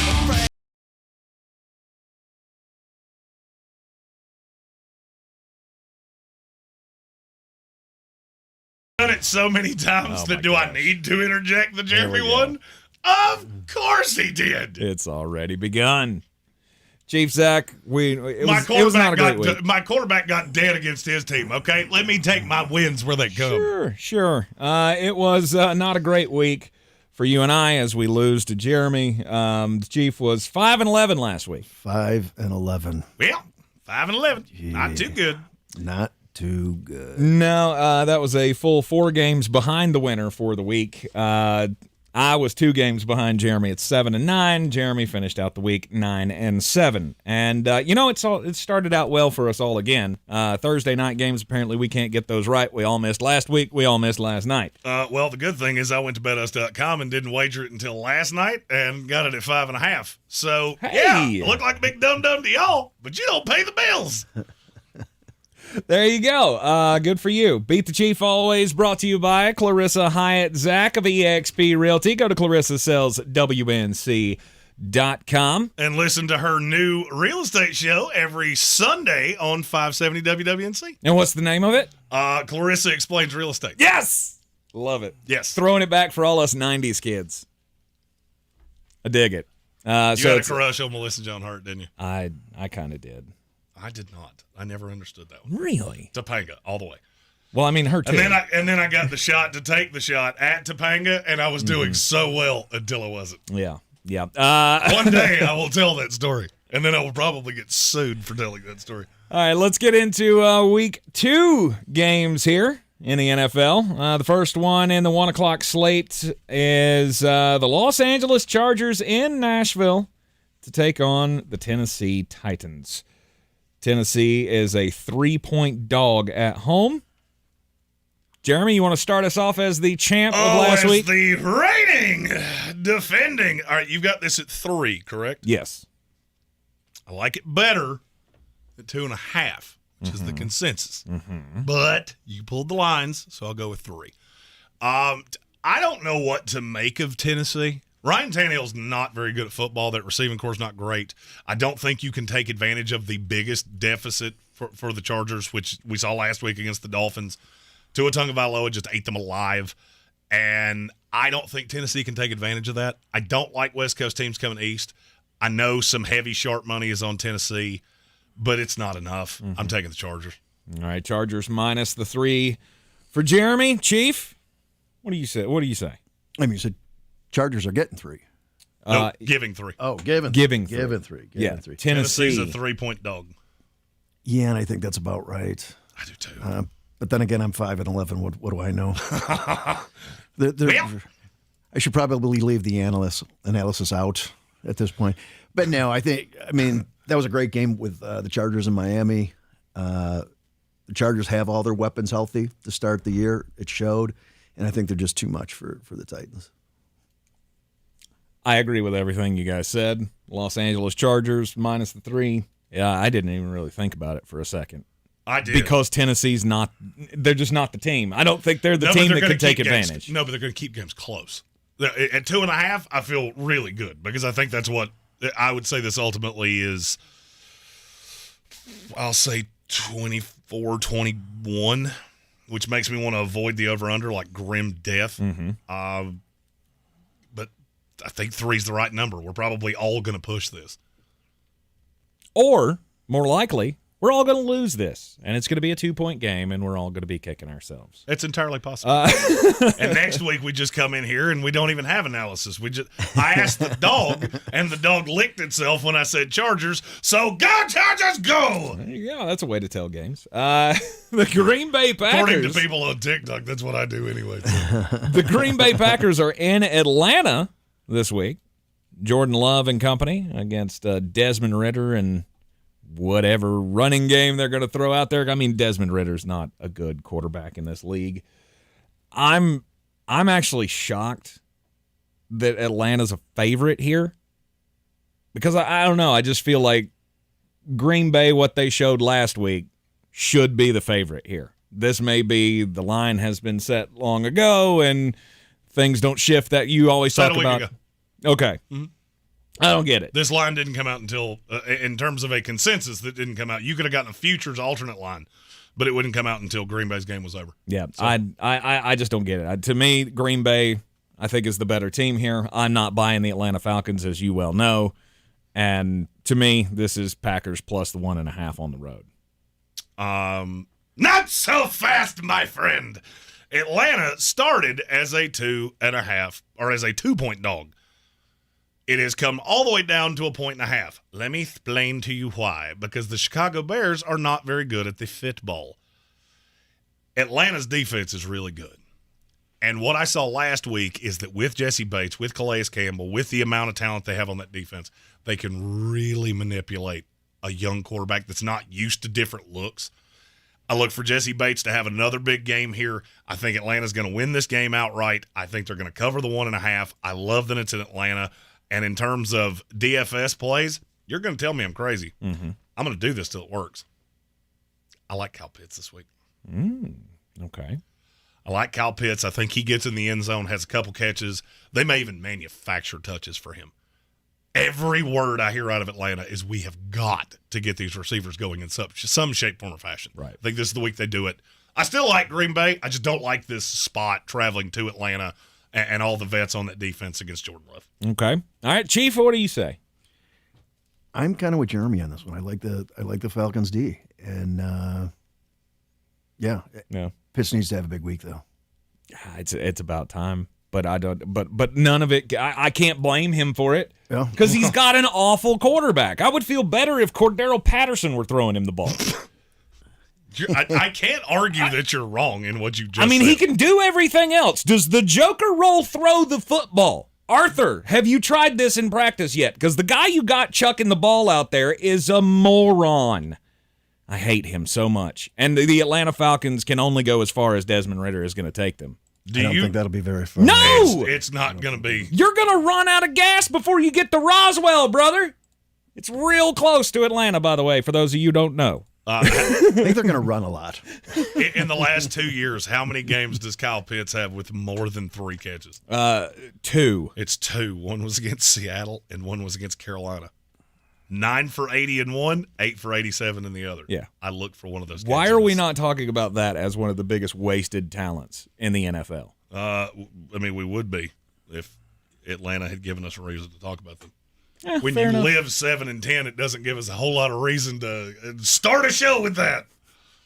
You start winning some games, and we'll talk about, man, that's 2 really big receivers, and somehow Desmond Ridder still can't hit them.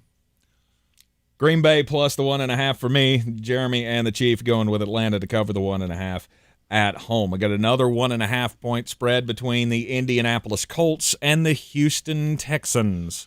I want to ask an over-under question before we pick this game. Okay. Over-under number of seconds of this game you would watch if it was the only game on television. Over-under is 32.5. I will go under. Under. If they played this game in my backyard, I'd sell my house and burn it down while it was on the market.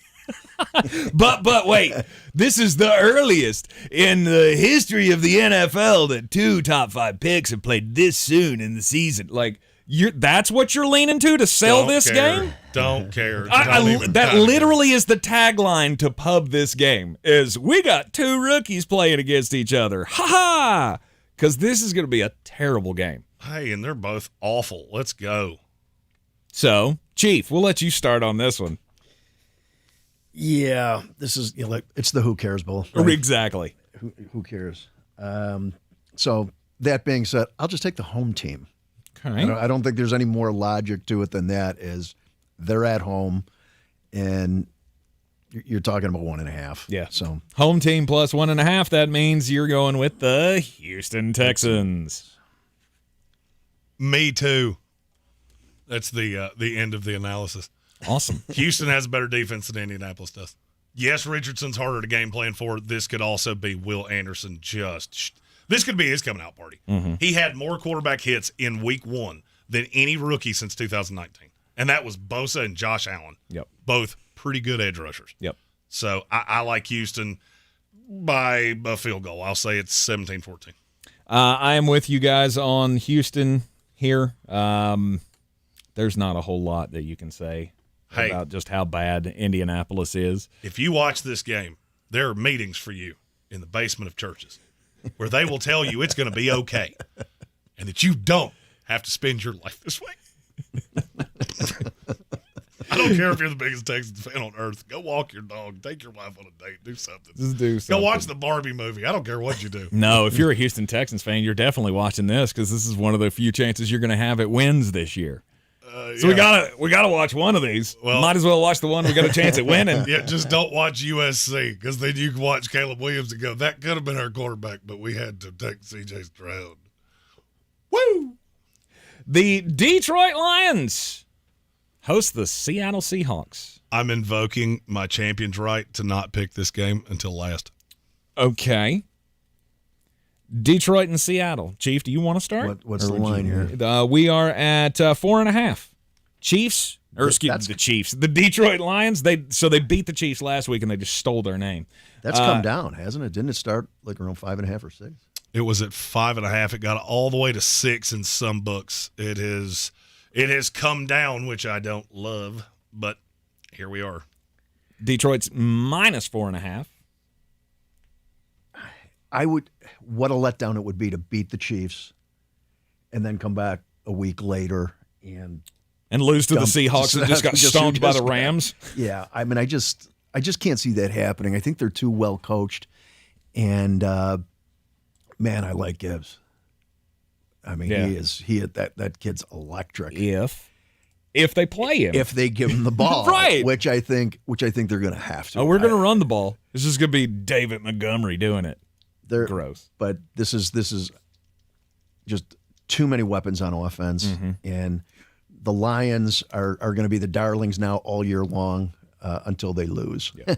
But I don't think it's this week. I'm taking the Lions. It was good news for the Seattle Seahawks that Devin Witherspoon's going to be back. Or I guess making his debut, the rookie that they took in the first round of the draft. So he'll be in the secondary, so that'll be good news that maybe they won't get carved up as bad this week as they did last week against the Rams. The bad news is their tackles are missing. And that's going to be a huge problem against Aiden Hutchinson and Charles Harris and whoever else they're going to be throwing at you on the defensive side. And I think Detroit wins this one by at least a touchdown. I still don't believe in Geno Smith. I think last year was a mirage. It was a mirage. Same Geno showed up last week. That we knew. The old Geno showed up last week. I don't see it changing against Detroit. So you're both taking Detroit? Yes. Awesome. Seattle Seahawks. Birds aren't real. Birds aren't real. And these birds may not be real. This has trap game written all over it. I knew he was going to say that. For a young team. I knew he was going to say that. Here's the thing. I look at what happened last week with Puka Nacua, Tutu Atwell. I think Seattle was looking ahead. They did the same thing I did. They looked at the Rams roster and went, we will show up and put our pants on the right direction and smoke you like a honey ham. Maybe. Now I'm looking at Detroit going, what is it that they do particularly well? They run the ball. Mm-hmm. They Amon St. Brown really well. Mm-hmm. I have things for that. I can throw a lot of different pieces at him, and I am not scared of Josh Reynolds in the least. I don't think that defense has a good letdown in it, and I think Geno Smith is exactly the quarterback that can do that. I can't throw everything I thought about Seattle out the window because I saw one god-awful game where they lost both their tackles and had two backup tackles in there. You've had a week to plan for this. I think it's going to be a little different. Give me the Seahawks.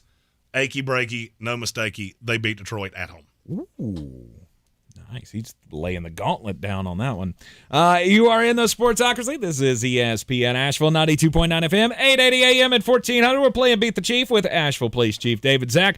Brought to you always by Clarissa Hyatt. Zack of eXp Realty. Go to ClarissaSells.WBNC.com. Picks continue after this. Best fantasy football player. I'm Clarissa Hyatt Zack with eXp Realty, serving all of Western North Carolina. Navigating the home buying and selling journey can feel overwhelming at times, and that's why having an agent who cares about you and your needs is key. I'm a native of Western North Carolina, and I close over a home a week. I'm an expert in the market, pricing my sellers correctly to net you the most money, and working as a skilled negotiator for my buyers. Please give me a call today at 828-774-6343 to set up a complimentary market analysis. Are you Beer City's best fantasy football player? Your chance to prove it is back. The Sportsocracy's Battle for the Belt is back for year 2 with 2 ways to win. Our standard contest and the new Eliminator Challenge for the most hardcore of football fans. Play fantasy football with us every week of the NFL season and compete for a cause with proceeds benefiting Evelyn Charity's St. Nicholas Project. Register today at thesportsocracy.com and take your shot at the title of Beer City's fantasy football champion. Rogue Combat Club, Asheville's home for comprehensive martial arts training, has a goal for our community, one that's stronger, more fit, and unwavers in its support of one another. Rogue Combat Club's instructors have competed at the highest levels and offer classes for everyone from young children to adults in Brazilian Jiu-Jitsu, Muay Thai, and wrestling. Rogue Combat Club classes can help you boost your self-confidence and self-defense skills while weeding out the egos and intimidation found at other gyms. Join today at roguecombatclub.com. Our communities are filled with wonderful people who make living here great. At Home Trust Bank, we're proud of that. And that's why we focus on helping homeowners prepare for what's next. Our local mortgage bankers have the experience you need and exceptional personal service you'll appreciate. Home Trust Bank is ready to help make a house your home.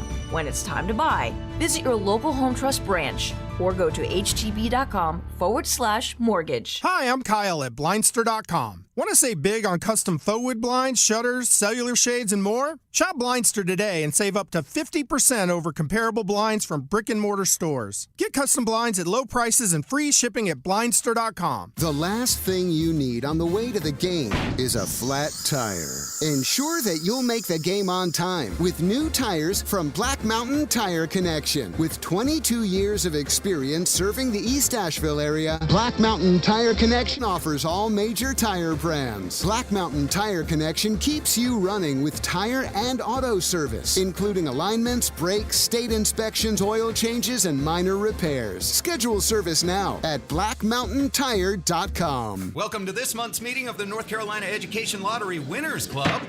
Bingo winners. Bingo! Instant winner. Here. Oh. Big money winners. Yeah, I think they're in Tahiti. Second chance winners. Second chance winners. Present! Every single time. New scratch-offs mean new winners. This month's tickets are packed with over $98 million in total prizes. The Winners Club awaits. Must be 18 to play. Approximate overall odds of winning range from 1 in 3.70 to 4.68. Problem gambling helpline 877-718-5543. The NFL is back, and free iHeartRadio app is your home for the NFL Podcast Network with full coverage of all 32 NFL teams. Get in-depth analysis from the pros on around the NFL. Win bragging rights at this year's draft with tips from the NFL Fantasy Football Podcast and more. Download the free iHeartRadio app today.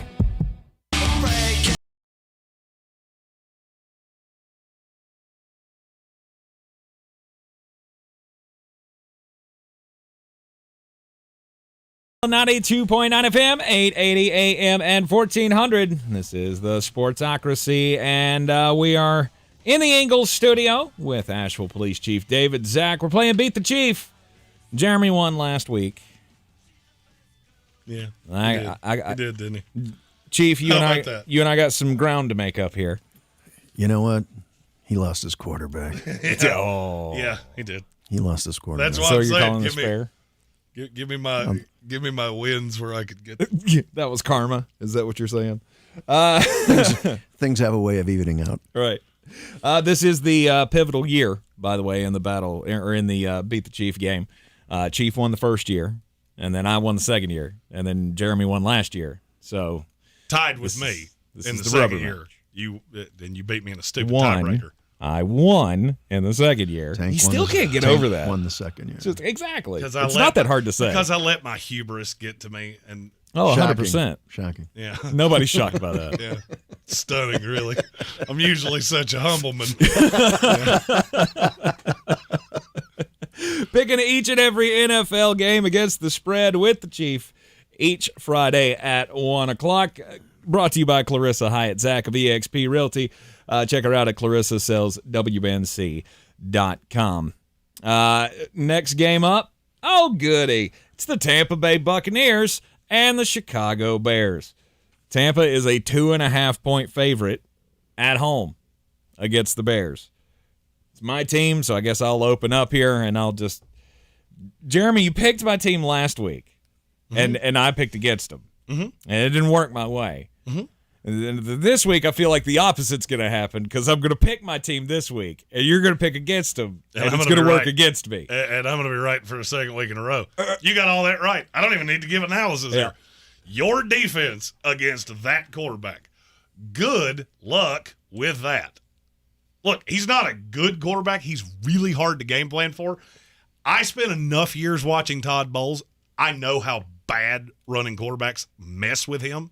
Justin Fields is going to have a field day. He's my favorite DFS play of the week. Really? Because nobody will have him. Really? Nobody will have him. You mark my words, he is going to eviscerate Todd Bowles because that zone does not do well with Justin Fields. It should, because you never turn your back on the quarterback, so he should never really have an opportunity to just bust you.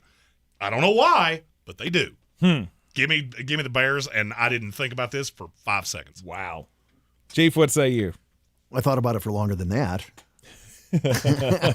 I did give it some thought. Yeah. I just think the Bears are the better team. Yeah. And I kind of agree. I think Fields is going to have a big day, and I think that'll be more than enough to cover the two. Yeah. Okay. Is there any quarterback in NFL history that's been more mediocre for longer than Baker Mayfield and yet still has as many apologists? Josh Allen. Yeah, we put out a... Oh. And what? I felt fire. I felt fire come across the table. And now we're going to have the Chief and Jeremy Here show. we go. Here we go. After Chief shoots, take on air. And I'll agree to whatever you want me to. Yeah, that was low. Josh has won a few more games, hasn't he? Of course he has. Of course he has. So that was just a cheap shot? That was just a cheap 100%. shot. Yes, it was. Yeah. There was no truth to that. That was just cheap shot. I'm taking my team minus the 2.5 because the one thing we do well is stop the run. I get what you're saying about Justin Fields, but he's not going to be able to do anything with his arm. I mean, if you're saying he's going to break out, 3 ginormous runs that are going to go for touchdowns and we can't score to keep up, okay, I could see that, but I don't see that happening. So I'll take Tampa minus the 2.5 at home, even though I would love it if it was a smaller number there. Buffalo Bills and the Las Vegas Raiders. Josh Allen. He's not mediocre. He just makes stupid decisions in games, and it's driving me nuts. And, Chief, I know he does the same to you. He makes stupid decisions 2 or 3 games a year. It's not something he does consistently. He does do it consistently. He did the hell out of it this week. Jets. Yeah. He does it consistently consistently against the Jets. I'll give you that.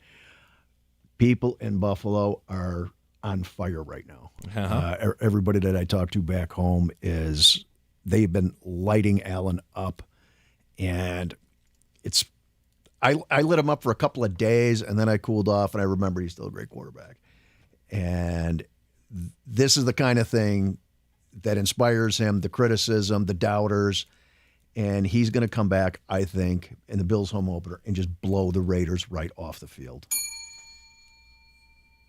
Everything he just said. Ditto. Because I don't see this game going any other way. I don't either. What did it finally come down to? What was the line? 8.5? Yeah, it's 8.5, which, I mean, it could have gone up to 18.5. I wouldn't have gone that far. I think they're going to win this game by about, I would say 2 touchdowns. I think it's 31-14, 31-17. Bills D looked solid, too, but it was Zach Taylor, so, Old Zach Wilson. Wilson, I'm sorry. The fat Cupid himself. That kid's been eating he has just been eating Clark bars since we traded for Aaron Rodgers. And just did not look ready to play. Like he'd never played a game in the NFL. He was fine. What he did against Buffalo, I'll sign up for that all day. Yeah, he had the one bad read against Matt Milano. I will say it was Matt Milano, and he totally duped him by making him think he was coming on a blitz and immediately bailing out. But we'll get to him momentarily. I don't want to talk about him any more than I have to. Yeah. All right, we're all on the Buffalo Bills to cover the 8.5, the Josh Allen revenge game that comes when he plays a dog water defense. Jacksonville Jaguars, Kansas City Chiefs. Chiefs are on the road in Jacksonville, and they're a 3.5-point favorite. Chief, since we're talking about the Chiefs, would you like to begin this one? Do the Chiefs lose 2 in a row? I think that's the question. Yeah. And I think they do. Really? I think they do. I think Jeremy's mad. Thought I was going to get one here. I really did. Trevor Lawrence is living up to it, and I think he's just phenomenal. And the Chiefs' receiving core is tough. Yep. Is tough. And I think it's a shootout. And Kelsey's going to play this week? Yes. We believe so, yes. Yeah, it looks like he's going to play, but even with that, I don't think it's enough. Mm-hmm. I don't think it's enough. And the Jags just seem like a team of destiny this year. And I think Trevor Lawrence is tough and tough at home. Mm-hmm. All right, so that is the Chief taking the Jags plus the 3.5, Jeremy. This is probably the loudest this stadium will have been in 6 years. Remember the Gardner Minshew days. They went crazy. They went crazy on domestic lights back then. Nothing like this. This is a team that doesn't have a lot of games on their schedule they can play. This could be circled. I think they kind of looked past Indianapolis last week, but I saw with Calvin Ridley, I think you still got an element Christian Kirk that we saw nothing from last week. Yep. I'm all over Jacksonville. As soon as the numbers dropped, I can't definitively tell you that Jacksonville's going to win this game. I can tell you I think this comes down to a field goal on either side. I think Jacksonville will win, but it's going to be close. This is the game of the week, and I'm not sure it's even close. I will agree with you. I think it's the game of the week as well, but I'm not going with either of you guys on this one. I'm going Kansas City Chiefs minus the 3.5. Look, Travis Kelce's back. Chris Jones is back. To me, it sets a whole new tone for the team. We slipped up. We slept last week against the Detroit Lions. We're a better team than that. I feel fully like Andy Reid will be able to outcoach Doug Peterson in this game. And again, the Chiefs, they're not going to lose 2 in a row. I don't think they're going to start out the season 0-2. So I'll take Kansas City. 3.5's a little much. I do think it's closer to a field goal game, but I'll take, I'll take the 4-point win. The hook is what made me feel even better. Yeah, I'll pull for the 4-point win because if anything, this is the one where we all load up on one side and then it goes the other way. So I'll play the averages there and hope that I can snake this one. But I agree with you. It's going to be a game of the week. May not end up being the game of the week. This has AFC Championship game written all over it. To me. Mm-hmm. These two, Cincinnati, there are a handful of teams that I believe in. This could be it because I think Jacksonville will be the 1 seed in the AFC. Mm-hmm. Well, I mean, they'll be playing Buffalo, but that's where we differ. Yeah. Cincinnati. You just better hope that Jacksonville didn't trade for Jordan Whitehead. Cincinnati and Baltimore is the final game in the 1 o'clock slate on Sunday that we haven't picked. Cincinnati is a 3-point favorite at home against the Baltimore Ravens. Is there any chance that Joe Burrow comes out this week and looks as bad as he did last week? No. Throwing for 82 yards? No. Not a chance. And I'll take Cincinnati to win. I'll take Cincinnati minus the 3. Because I'm not going to believe that they start out 0-2. For the same reasons, I'm taking Buffalo. With Allen bouncing back, same logic applies to Burrow, and they're at home, and they're not going to lose 2 in a row. Yep. Baltimore is already killed injury-wise. I told you before the season, I love teams at home in these AFC North battles. I wish this was 2.5. I think Joe Burrow has a day. I'm taking Cincinnati. I would agree. Joe Burrow going to have a day. Baltimore's going to keep it close. Oh, I think it's going to be a great game. But in the end, I'll take the Tiger King. I have a story about that later in the show. We'll take a quick break here. You're in the Sportsocracy on ESPN Asheville 92.9 FM, 880 AM, and 1400 to play and beat the Chief with Asheville Police Chief David Zack. Brought to you by Clarissa Hyatt Zack of eXp Realty. Go to ClarissaSellsWBNC.com. This is your Exergen Temporal Scanner weather forecast on ESPN Asheville. Continuing to push that sunshine right across the sky. What a beauty of an afternoon. Good travel weather. Nice dry pavement out there. I know you're enjoying it. Anxious to get home. It's going to continue right through this evening, the great weather, and even overnight. Today's high 77. Tonight we drop into the mid-50s. Some cooler weather in the normally cooler spots. Early sun tomorrow, then a shower in the afternoon, 77. A little better chance of showers and storms Sunday. From the Weather Channel, meteorologist Ray Stajic. This report is sponsored by Blindster.com. Hi, I'm Kyle at Blindster.com. Want to save big on custom faux wood blinds, shutters, cellular shades, and more? Shop Blindster today and save up to 50% over comparable blinds from brick and mortar stores. Get custom blinds at low prices and free shipping at Blindster.com. The countdown is on to our 2023 iHeartRadio Music Festival. The most massive live music event of the year. Friday and Saturday, September 22nd and 23rd at T-Mobile Arena in Las Vegas. Streaming live only on Hulu. Brought to you by T-Mobile. Experience more of the music you love with the record-breaking 5G network. T-Mobile customers can unlock VIP benefits at the festival all weekend long. It's better over here. See why at T-Mobile.com/SEEWHY.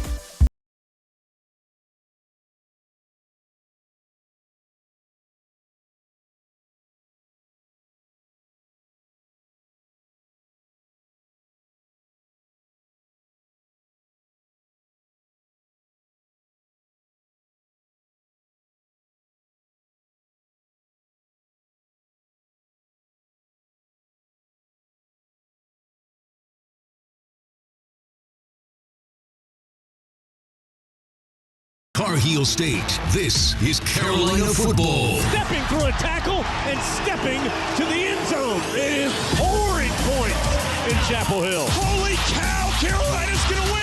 The Heels clash with the Minnesota Golden Gophers. Pre-game coverage starts at 2:30, kickoff at 3:30, right here on your home for Carolina football. Asheville's home for the Tar Heels is ESPN Asheville. Trust Zero Res to get your ducks insanely clean. Mention ESPN Asheville to get $30 off your next cleaning. Use promo code AIR30 when scheduling online at ZeroResAsheville.com. Real estate isn't about properties, it's about people. I'm Clarissa Hyatt-Zack with eXp Realty, your native realtor serving all of Western North Carolina. I will work hard for you, and I believe in doing the right thing every time. I market each of my listings to reach out-of-town buyers. I use a professional photographer and drone video on every single listing, as well as collaborate with agents across the country to find your buyer. Check me out online at clarissasellswnc.com or give me a call at 828-774-6343. It would be my pleasure to assist you through the real estate process. The season we've all been waiting for is here. No, not that one. The season of the Big Orange Tent is underway in Western North Carolina. The area's largest selection of Halloween costumes, decorations, and accessories is at the Big Orange Tent at the Asheville Mall. Halloween Express is your one-stop shop for adult and child costumes, superheroes, horror icons, inflatable suits. You can find it all under the Big Orange Tent at the Asheville Mall. 10 to 8 Monday through Saturday, 12 to 6 on Sundays.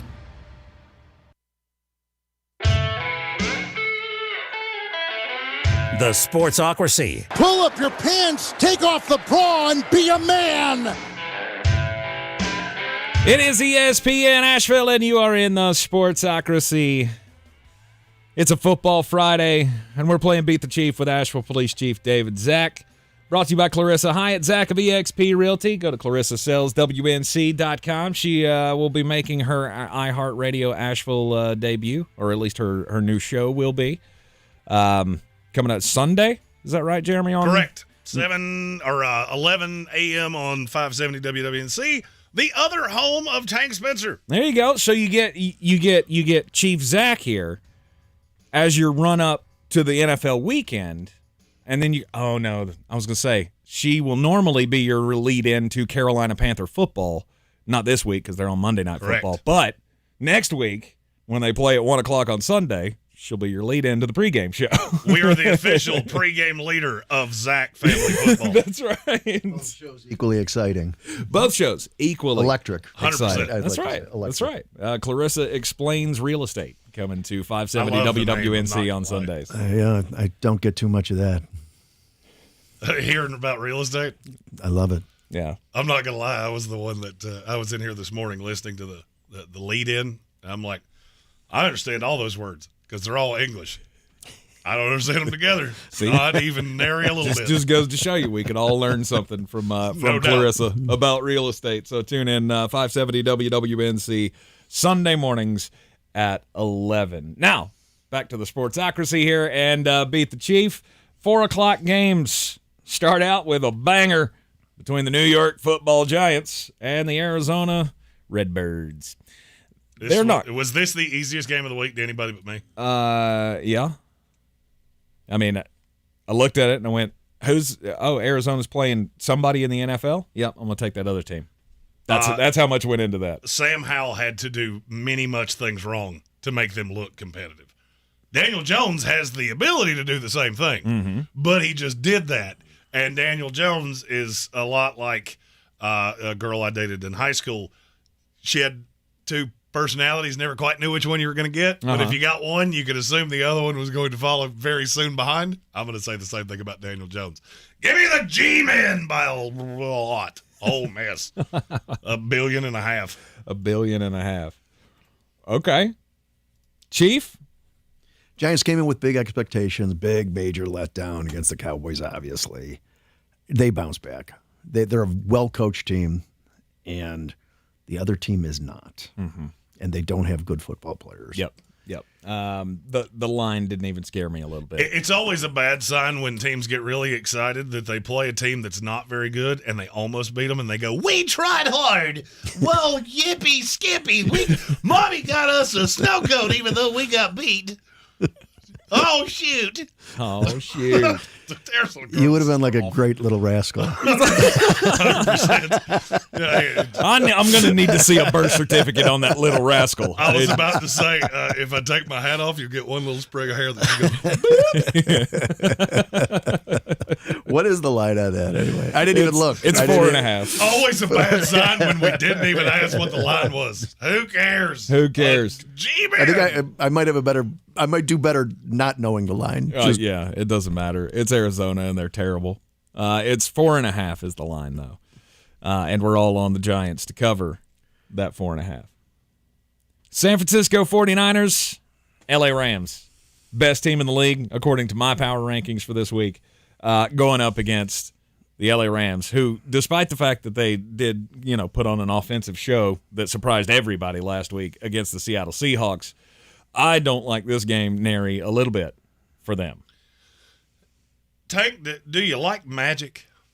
Yeah. Do you remember that show, Behind the Curtain or whatever, where the masked magician would show you? So you would see the trick and you'd go, "Oh, he made an elephant disappear."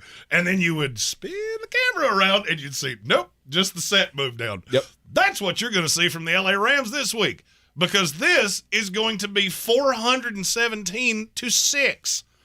Because the LA Rams are not good at football, and you will never convince me that they are. Mm-hmm. You cannot go full Stone Cold Steve Austin double bird at the draft this long and draft Stetson Bennett, who apparently got liquored up and fell down earlier this week on the NFI list.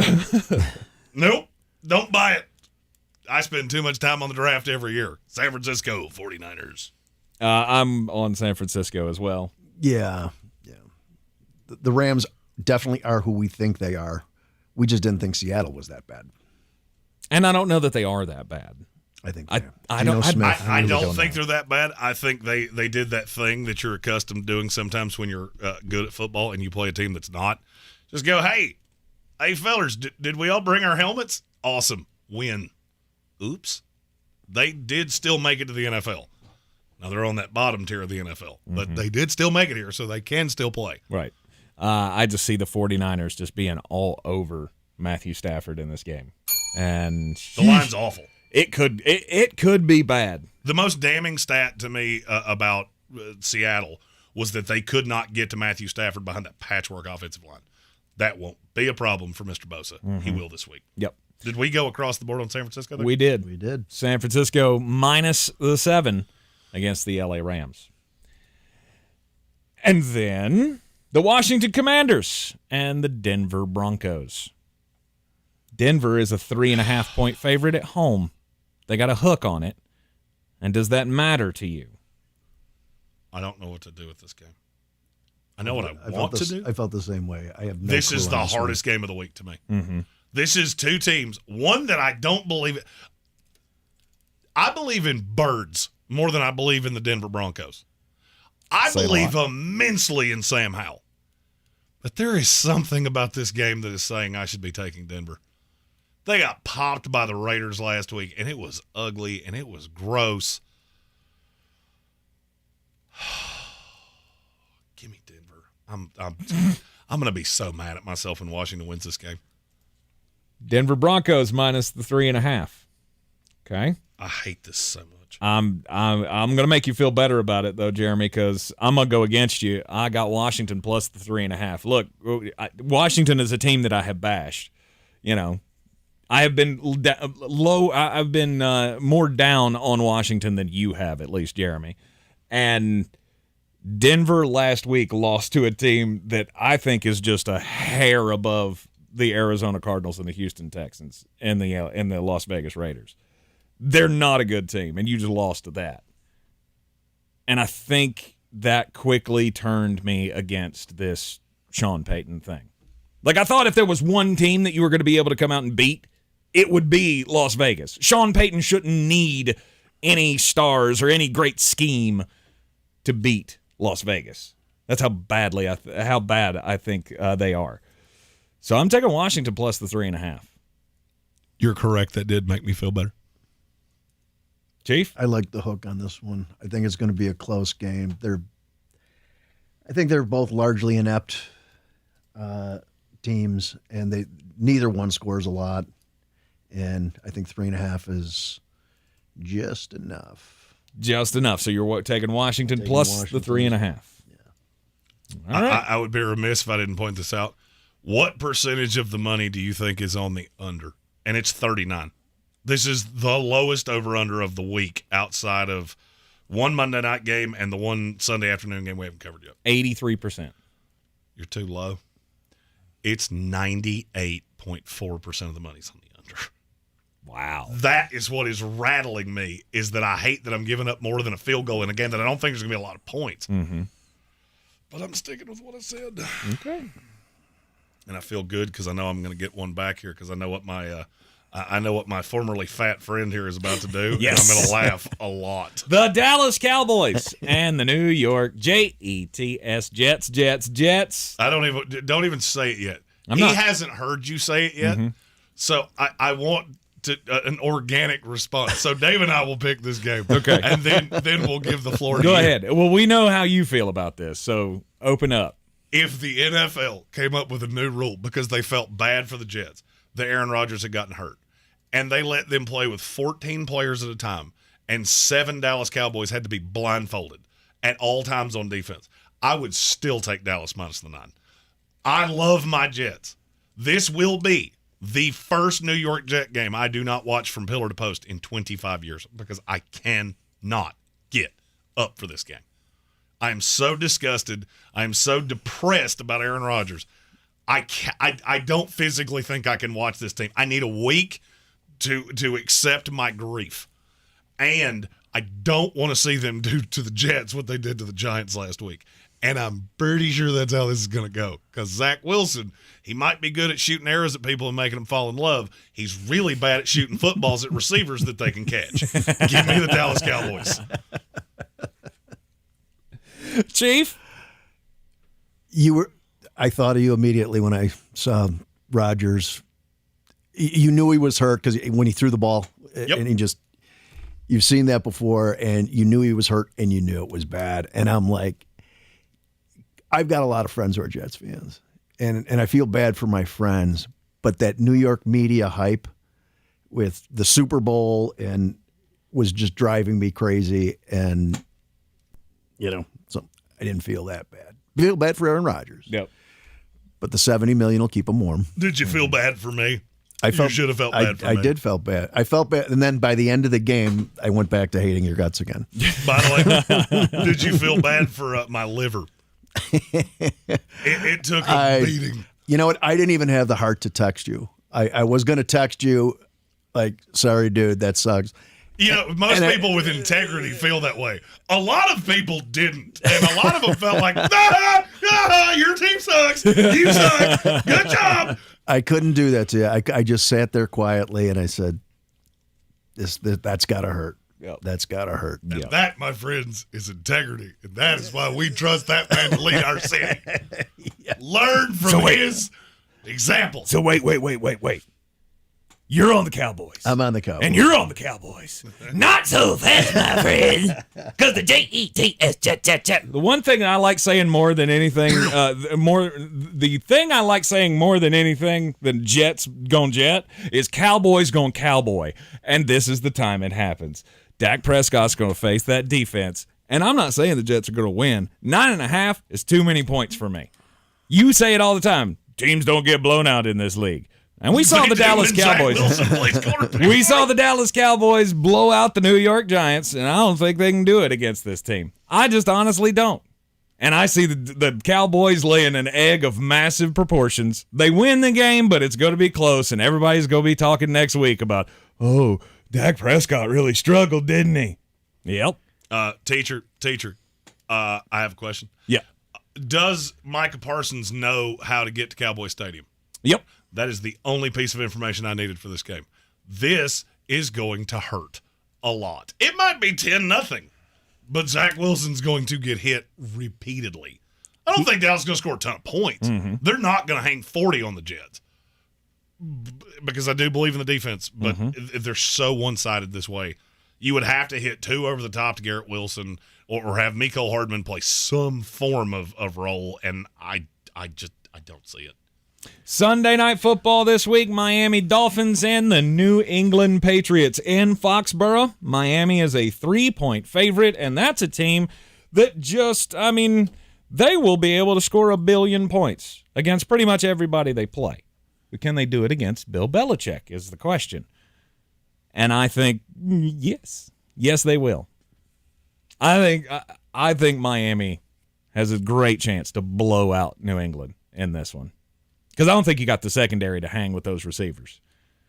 I reserve the right to not pick this game till last. Miami minus the 3 for me in Foxborough. Chief, what say you? Lot of fight. I got to say, though, I was impressed by the Patriots against the Eagles. I mean, I thought they played them really well for a significant portion of that game. And, and then you're just thinking, Belichick, man, he just dials it up. But too much.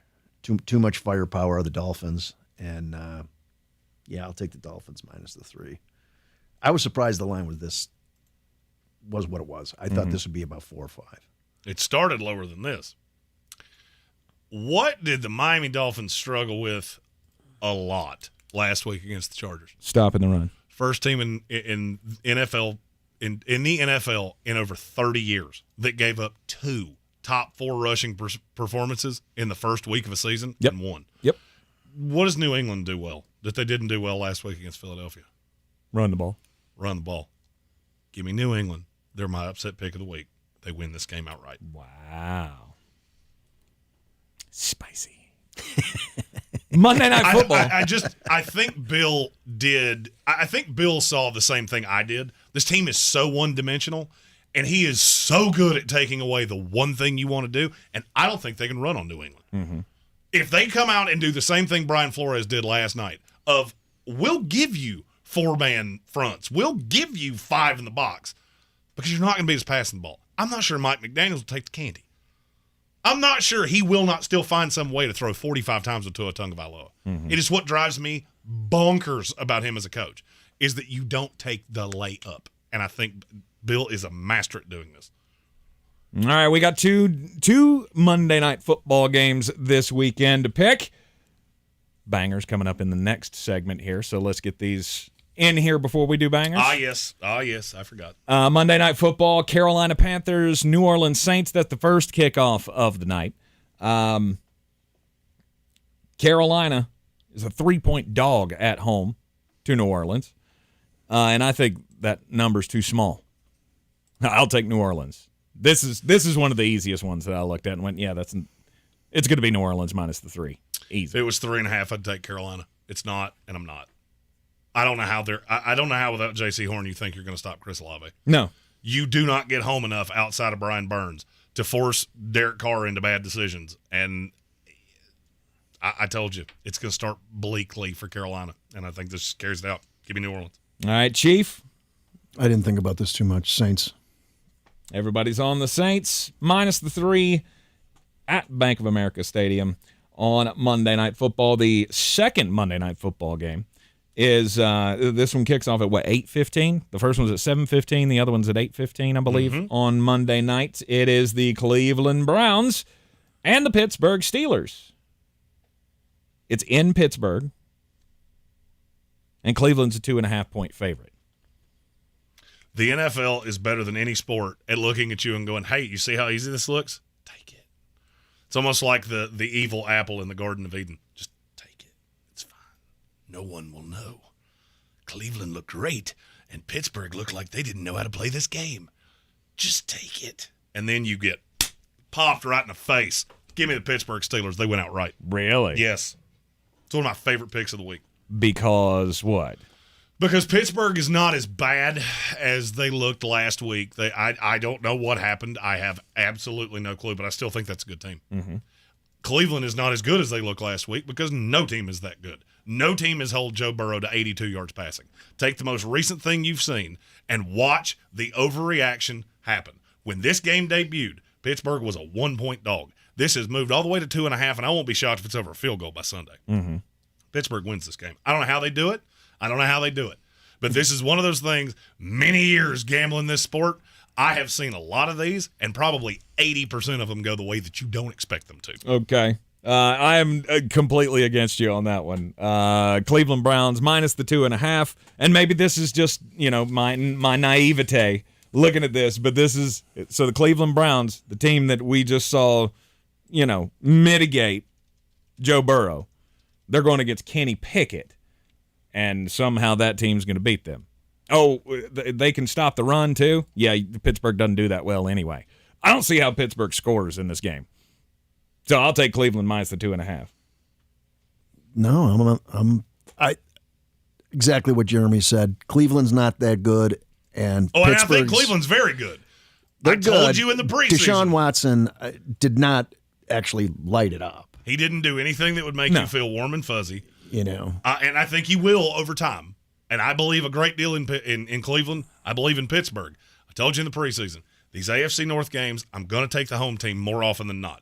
Pittsburgh's at home. They got punched in the mouth. You start 0-2, your season's over before it even started. Mm-hmm. You're not losing to at home if you're Pittsburgh. All right. I agree strongly with that. All right, you guys are on Pittsburgh plus the 2.5. I'll take Cleveland minus the 2.5. This is the Sportsocracy. It is ESPN Asheville, 92.9 FM, 880 AM, and 1400. Beat the Chief. Brought to you by Clarissa Hyatt. Zack of eXp Realty. Go to ClarissaSellsWNC.com. Bangers are next. Attention, it's time for the morning announcements. Make sure your parents are aware of the Ingalls Tools for Schools program and ask them to link their Ingalls Advantage card to our school. Remember, you have to do it each year. Now please stand and join me in the Pledge of Allegiance. I pledge allegiance to the flag of the United States of America and to the republic for which it stands, one nation, under God, indivisible, with liberty and justice for all. The best season of the year is here. Tailgate season. Monster Brewing presents this season's MVP. The Beast Unleashed. With 4 bold, familiar flavors. With 0 caffeine and 0 sugar. Beast Unleashed is your new pregame ritual. With white haze, mean green, peach perfect, and scary berries, there's a flavor for every fan. The Beast Unleashed. 6% alcohol by volume. Unleashed responsibly. Must be 21 or over. Beast Unleashed available at your local retailer. Our communities are filled with wonderful people who make living here great. At Home Trust Bank, we're proud of that. And that's why we focus on helping homeowners prepare for what's next. Our local mortgage bankers have the experience you need and exceptional personal service you'll appreciate. Home Trust Bank is ready to help make a house your home. When it's time to buy, visit your local Home Trust branch or go to htb.com/mortgage. If cleanliness is next to godliness, look around the car right now. Is that very godly?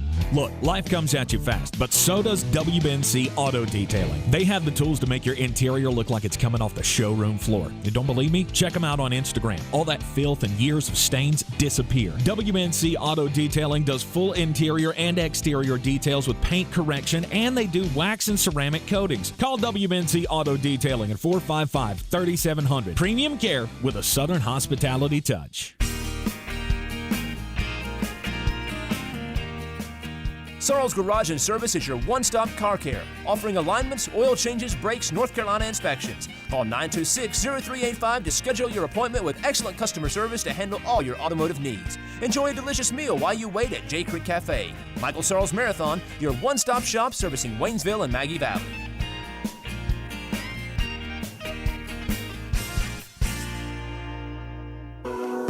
Coffee's the closer's only. Get him the money. Then when you get the money, you get the power. That watch costs more than your car. Then when you get the power, then you get the woman. Second set of bangers on a football Friday. Kansas State's a 4-point favorite at Missouri. Missouri is bad at football. Kansas State is not. And Eli Drinkowitz is not my favorite coach in the country. This has been called a trap game by a lot of sharps, and I think they are smoking crimes. Give me Kansas State minus the 4. Next, UConn's a 7-point favorite at home against FIU. I'm going to keep doing this with UConn until you stop giving me free money. They're good. FIU's terrible, and that's a long trip. Give me the Huskies -7. It's one of my favorite schools. It's my school, baby. To the place, not this week, because they're going to get smoked by Pittsburgh. This team's not good. I know Pittsburgh lost last week to a Cincinnati team that nobody believes in, but West Virginia, not good. Give me Pittsburgh -1.5.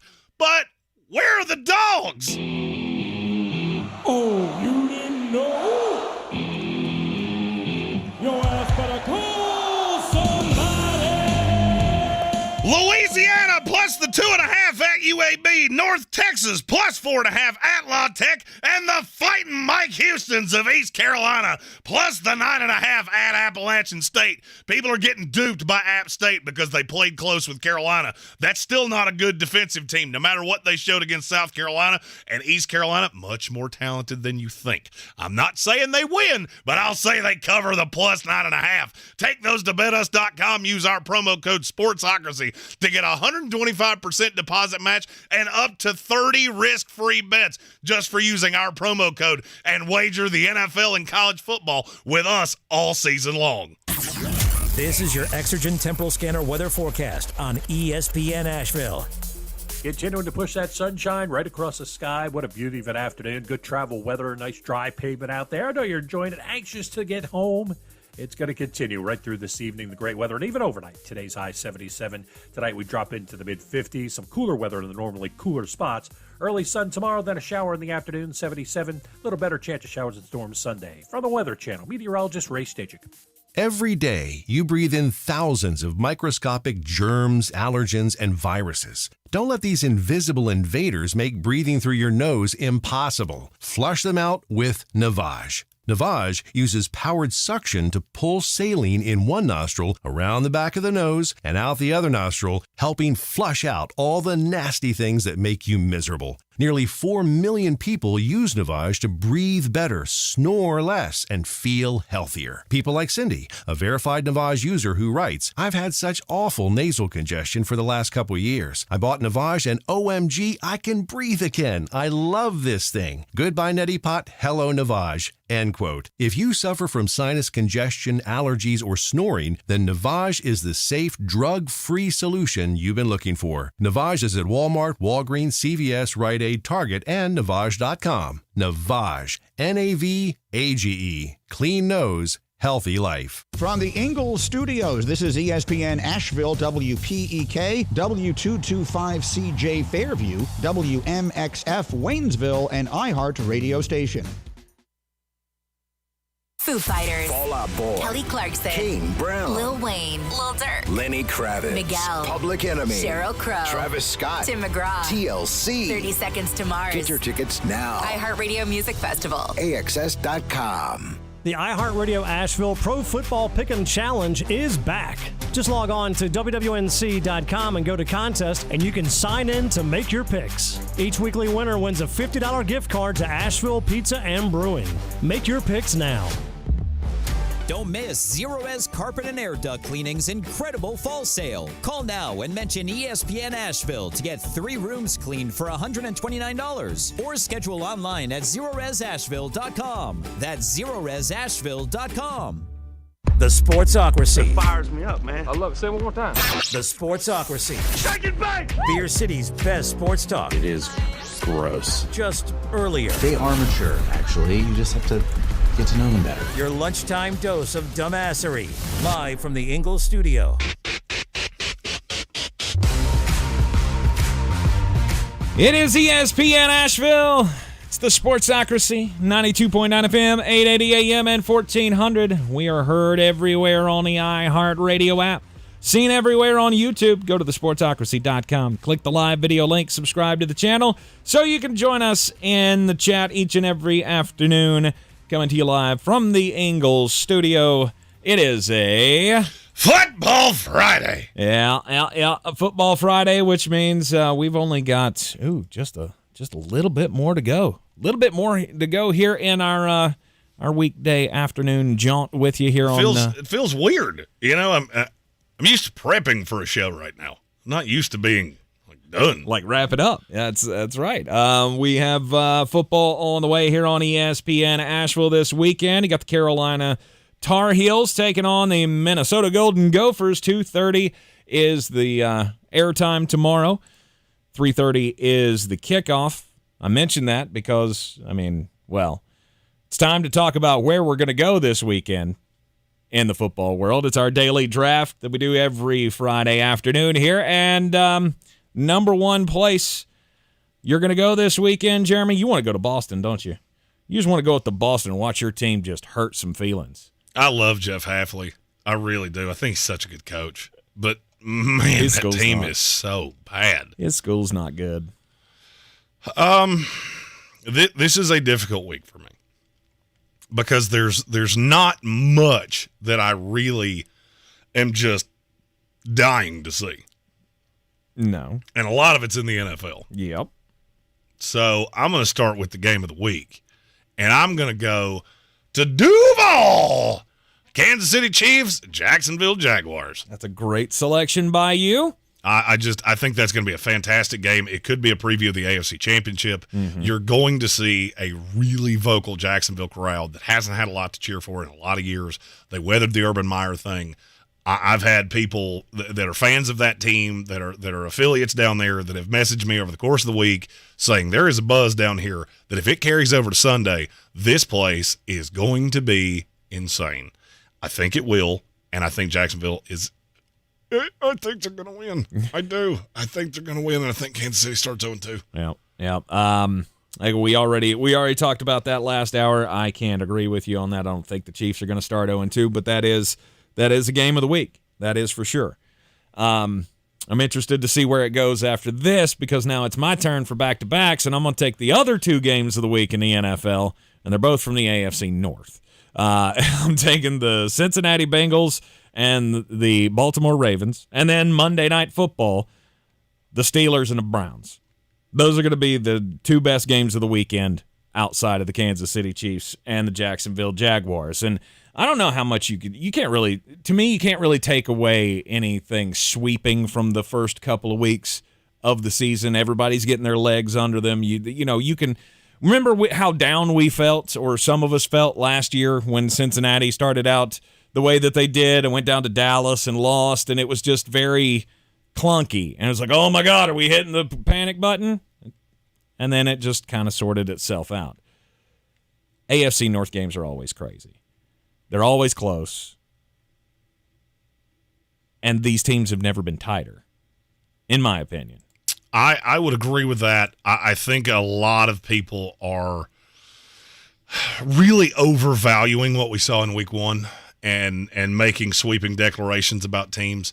Week 2 of the NFL season, any bookmaker will tell you they crush the average bettor this week because you take what you've already seen, you throw everything out from what you thought going in, and you only bet based on the most recent thing you've seen, and they will crush your soul doing that.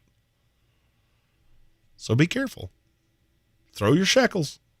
Be careful throwing stones in a glass house. Mm-hmm. That's how you wind up sitting in a broken pile of glass. All right. Where are you going to go next, Jeremy? My next one's probably going to be a little shocking considering how badly I hate one of these teams, and it's the team that's at home. I'm going to Ben Hill Griffin Stadium, Gainesville, Florida. Tennessee, Florida. Because you just want to see how bad the Gators are? I don't think they're good. But I'm going to throw a big caveat on this. I have heard a lot of very smart handicappers say that this game is going to be closer than people think because they're overvaluing Utah. That the game with Utah, that was a difficult travel. It's a young team. A lot of things didn't go their way, and they're going to be more competitive in a rivalry game. Do I think that's going to happen? No, because I didn't believe in Florida in the first place. Okay. I said I could make the case they're the worst team in the SEC, and I don't think I'm that far off. Them and Vanderbilt, you're not that far off because this is a team without a quarterback. This is a team that does not score points easily, but there is talent on the roster, and if you can get them up for one game in what is a horrifically bad slate, it could be worth the watch. Okay. All right. Man, I'm just pouring over the college slate. Well, I've still got another pick, so you got a minute good. You got a minute to pour over it because I'm taking another one from Well, college. I was going to say it's not good, and I'm afraid that you're not going to leave me any choices. Well, I'm going to Folsom Field, same location that seemingly every show in America is at this week. And I'm going to go see the Fighting Coach Primes and how badly they can hurt the feelings of Colorado State. Awesome. See, that's exactly what I was afraid of, because now there's no good college games left. I mean, hey, you can find beauty in the eye of the beholder anywhere you want to. Can you? Can you really? This is not going to be pretty. I don't. This, just to be clear, this segment usually takes 2 segments. It is not going to do that today. No. This is the worst slate of college and NFL football I have ever seen in my life. And that could possibly be because my quarterback is, laying in a hospital bed right now, which doesn't make me feel hunky-dunky. Could also be because my school plays Boston College. Mm-hmm. So. No, it's the big rivalry game this week. Oh, boy. You're playing Pittsburgh. Oh, God. I hate Pittsburgh with every fiber of my soul, and I don't want to watch what they're going to do to us. You want to take that one? You have at it. No, you'll have not a chance. You'll have a whale of a time. Let me give you a solid piece of advice. If somebody hands you something at that stadium and says, hey, try this, don't drink it. You'll die. Mm-hmm. It'll go super bad for you. I've seen you drink domestic lights. You start getting some of that West Virginia liquid, and you won't be saying bye, Florida. You'll be saying bye, world. Leaving on a jet plane to siphon another John Denver song. Bye. It is the Sportsocracy, ESPN Asheville, 92.9 FM, 880 AM, and 1400. I used that as the transition when there's something a joke I really want to tell there, but I just can't do it for FCC airwaves. I guess my next selection has to be going down to Dallas to see the New York Jets. Hi. Because I don't believe you guys are going to get stomped the way you do. I don't want to watch what a Zach Wilson-led offense is going to be. This is going to be the defenses on show because the Jets don't really block all that well, and the Dallas Cowboys get after the quarterback pretty well. I just don't trust Dak Prescott to be able to do anything against your team. I mean, obviously they'll get into the end zone a couple of times, but I think you will too. Well, Sauce on CeeDee Lamb is going to be a show. Mm-hmm. I don't love Tony Pollard running up against that defense, even though James Cook had a little bit of success. I have to ask this question because I've been asked this question a lot of times over the course of this week. Yep. What if Zach Wilson comes out and is actually good? Exactly. What if he's actually good? What if 3 years in he has that epiphany moment because he's been with Aaron Rodgers? Look, everybody's talking about how bad he's been. He was the definition of average against the Buffalo Bills. Yeah, he had one really bad throw that pulled his PFF grade down. Mm-hmm. Other than that, he did exactly what he was asked to do. Did he move the offense a lot? No. Scored 2 times on 9 possessions. But with that defense, I don't need you to do a ton. Nope. I need you to be able to hand the ball off to Breece Hall and have a big enough arm that if they start stacking the box, you can burn them. The thing that scares me with Dallas is Stephon Gilmore on Garrett Wilson and Trayvon Diggs on whoever the other receiver is in those base personnel sets. I just don't see how the Jets are going to make any hay that way. Yeah. I see it more likely that it's not Zach Wilson that we're looking at going, oh, he's actually decent. He may. I mean, you may go, okay, he's fine. He can manage this offense and not turn the ball over as much as he did last year. But I think what's more likely for this game is this sets up to be that Dallas Cowboy fan killer of this is the game that you're coming in and you expect this team is just we're going to run roughshod over you guys because you lost Aaron Rodgers and we're just going to be able to flex our muscles. And then Dak Prescott plays that fun game where he likes to throw it to the other team more than he does his own team. And you not necessarily lose the game, like I said in the last hour, but it ain't going to be the beatdown that you expect. This could be a close one in the end. And I think it's going to be entertaining. I hope you're right. I have no faith that you are, but I hope you're right. You know, your lack of faith in me really upsets me. Years of experience. Yeah. And then, guess I'm going to have to stay in the NFL since there are no great college games to pick here, and what's left is not wonderful.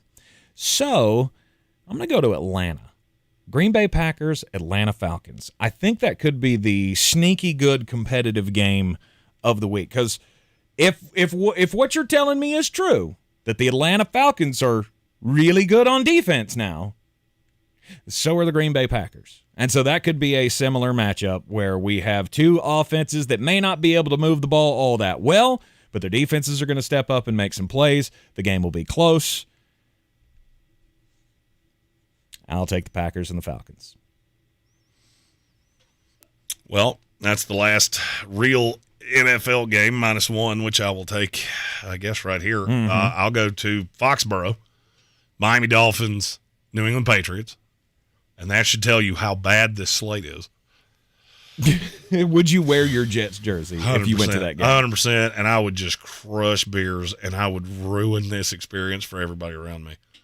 Everything that happened. I would literally boo both sides. This would be the one time you'd root for injuries, isn't it? No, I'd root for the officials.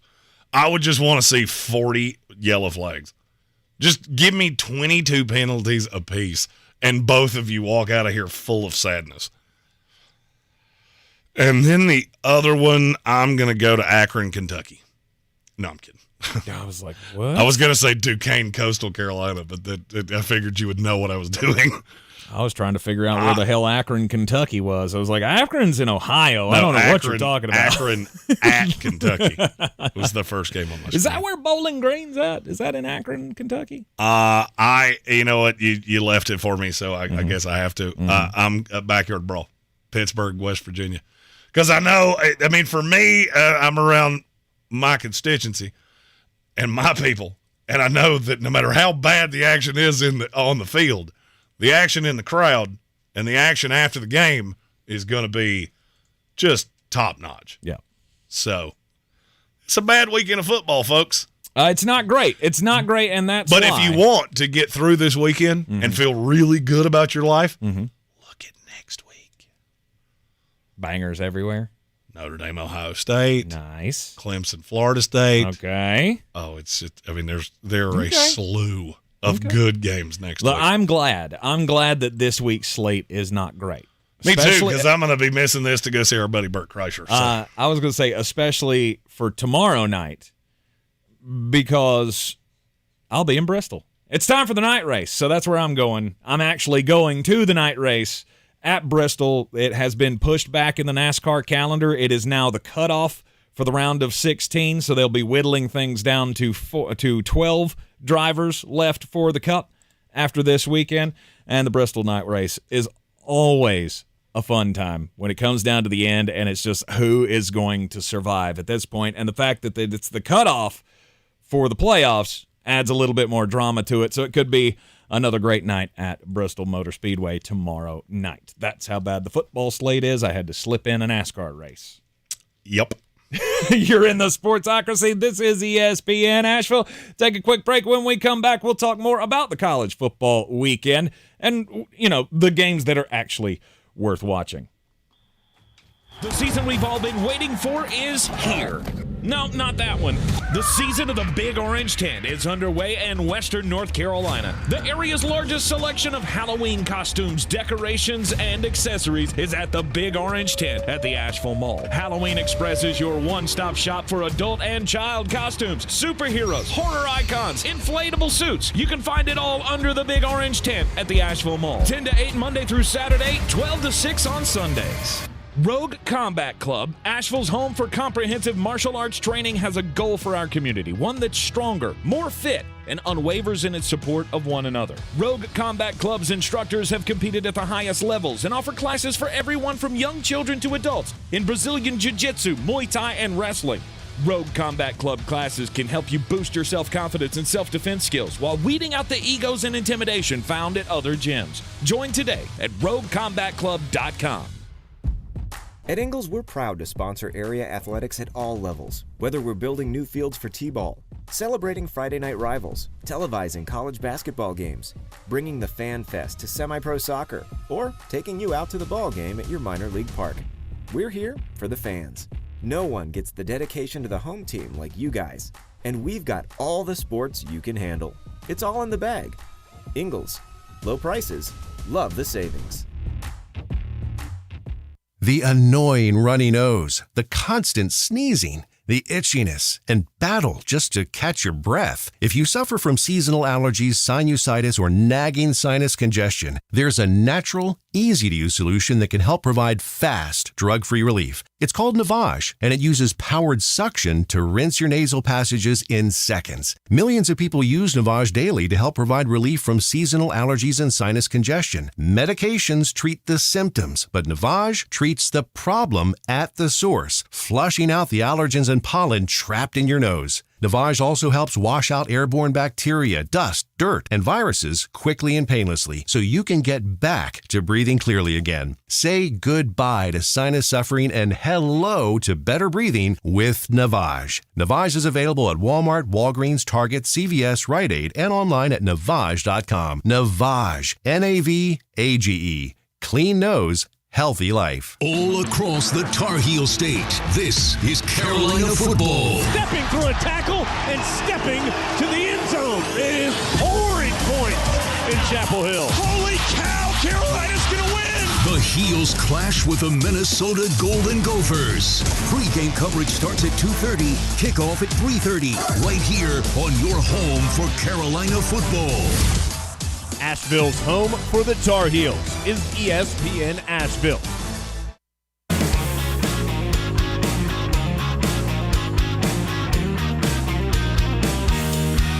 The Sportsocracy. That is some good, clean family fun there, eh, God? Back on ESPN Asheville, 92.9 FM, 880 AM, and 1400. We are the Sportsocracy, and you can follow us on all the social medias at the Sportsocracy. We've got so many TikTok videos and YouTube shorts, and Jeremy's just doing it. I just gotta say, doing a bang up job, sir. I try because none of that comes from me. As if I needed to tell you all that. Yeah. Tank looks at me sometimes like, but how did you make that do that? Years of practice. Exactly. So anyway, just wanted to thank you. I appreciate you. I appreciate all you that have watched and commented. If you see things out there, just throw a comment on it. You know, that's what I've learned about the algorithm. When people comment on things, good things happen. Good things can happen. This weekend in college football, it's not the greatest of slates. Jeremy's been giving you his bangers at the end of every hour. He's got another set of bangers coming up at the end of this hour, ways that you can make some money this week. And fewest dogs I've ever had. Really? Yes. This is the fewest dogs I've ever had. It's just a horror awful slate. Is there a team that's on like legit upset alert to you? Legit? Yeah. Kansas State, I would say, is on. They're on upset alert. I don't think it's legit. I think you have to be cautious that you're playing an SEC team and you're playing them on the road. They're playing Missouri. Oh. I think your Georgia Bulldogs should be really, really cautious. Not that you're going to lose. I was going to say. But that you could get, I hate to say exposed, but you've played really close early and let teams hang around way longer than they should. South Carolina can score points. The offensive line is bad, and you're going to take advantage of that. But Spencer Rattler is good enough to give you the angina for a minute if you're not careful. Now, you could also come out and beat them by 70, which is, I think, completely on the board. Yeah. No, I don't think that's in the cards here. I really don't. I think this game could be closer. Should I ring the bell for this one? Is this one coming up in the bangers? Which one? The Georgia-South Carolina game. Okay. All right. I wanted to say that before I led into it because there's a great part of me that looks at that line and goes, huh, so it's 27.5, huh? Interesting. That's a lot. Because it's a lot for an SEC game. And I get how some people think about South Carolina, but let's think back to some of those Georgia Bulldog football games where you came in and you were supposed to just beat the snot out of the Gamecocks. And what happened? You didn't. You didn't. You let them hang around too long. You maybe, had some blown opportunities, Rodrigo Blankenship. You'll never forgive him for that. Nope. Goggles is dead to me and has been since that day. Well, I mean, you cursed him. I did. I said I'm not worried. Oh, I'm not worried about it. We're fine. It's fine. I'm not worried. I went home. About the time I got home, I saw, uh-oh. And I just sent Tank a text that said, you worried yet? Yes. I'm not worried about losing this game, but I am worried about all the questions that are going to have to come at the end of this game. Going, oh, are you the number one team in the country? Because that's going to be the lead-in on Monday when we come back if this game's close. Well, I feel like next week is really where you start to get some answers. This is the week that you just have to tell your team, don't be the team that we're talking about on Monday. Because you look up and down this slate, Florida-Tennessee is the best college football game, and it's not even close. Mm-hmm. It's not even close. North Carolina-Minnesota is probably 2. So if you're a top 25 team that plays one of these teams that you're a 25-point favorite like Oregon State is, you're a 33-point favorite like Alabama is, and you mark my words that this is coming. Tyler Buckner is starting for Alabama against South Florida. Mm-hmm. When he comes in and throws for 5 touchdowns, and he's gonna, oh, Alabama's back on track. Oh, they're still a national. No, they're not. No, they're not. No, they're not. Don't get duped by that. He is not good either. He just so happens to be a better thrower of the football, and he knows this system really well. Mm-hmm. And by the way, South Florida is horror-awful. But Nick Saban is a master manipulator of the media, and he knows, after a loss like that, how do you get things back on your side? By doing something different and showing it work. Doesn't matter who it's against. Okay. LSU, Mississippi State. Competitive game? I think it could be. I think it could be as well. I think it could be. For Brian Kelly's sake, I hope we figure out where Harold Perkins is. He just, by the way, go back and listen to the clip of him calling Harold Perkins him, and you'll understand why you shouldn't do young people things. Did he say that? He did, yeah, and I went, oh, God, it sounded like Tank. No. Harold Perkins, also known as Himothy Perkins. Yeah. He hasn't been for the first 2 weeks. No. He's been Invisible Perkins. Right. I don't think there's really another game out there where you could have legitimate and that's why it's kind of starting to grate on my nerves, the whole Colorado thing. In what regard? I don't know. I mean, they're good. I get it. They're competitive. All of that very stuff. Good. Yes, I get it. But what's grating on your nerves? I don't know. It's just the over attention that they're. I mean, it's the spotlight. It's Deion Sanders. It's just the. Okay, the fact that all of the ESPN shows are at Colorado for a meaningless rivalry game does not make sense to me. Okay, I've heard this. I've heard this all week long because this is where practically every show is. Mm-hmm. Where else do you want them to go?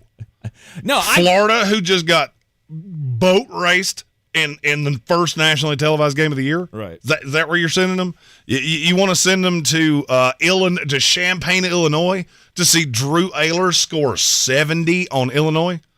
That LSU Mississippi State game. Okay, maybe, I guess. Mm-hmm. But there's a possibility that's a 50-point game too. Weber State playing Utah. I mean, of course that's where they're going. I've heard this all week long, and it's comical to me. And frankly, I'm not trying to take a dig at you here, but you're smarter than this. Mm-hmm. You said this yesterday. Deion Sanders is a master marketer. Why would you do that? Because he looked at the schedule too. Why do you make a video the second Jay Norvell puts it out that he takes his hat and sunglasses off? That was the thing I couldn't understand. Why did you steer into it? This didn't have any intrigue. We were going to watch it because it was the only thing on. But why did you give me a reason to watch you get killed? Because Jay Norvell's a good coach. Mm-hmm. But now this is the only thing the vast majority of people know about him.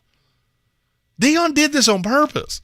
He knew, I can get ESPN here. I can put out all of these things on TikTok and InstaFace and My Face and all the other faces. He knew that.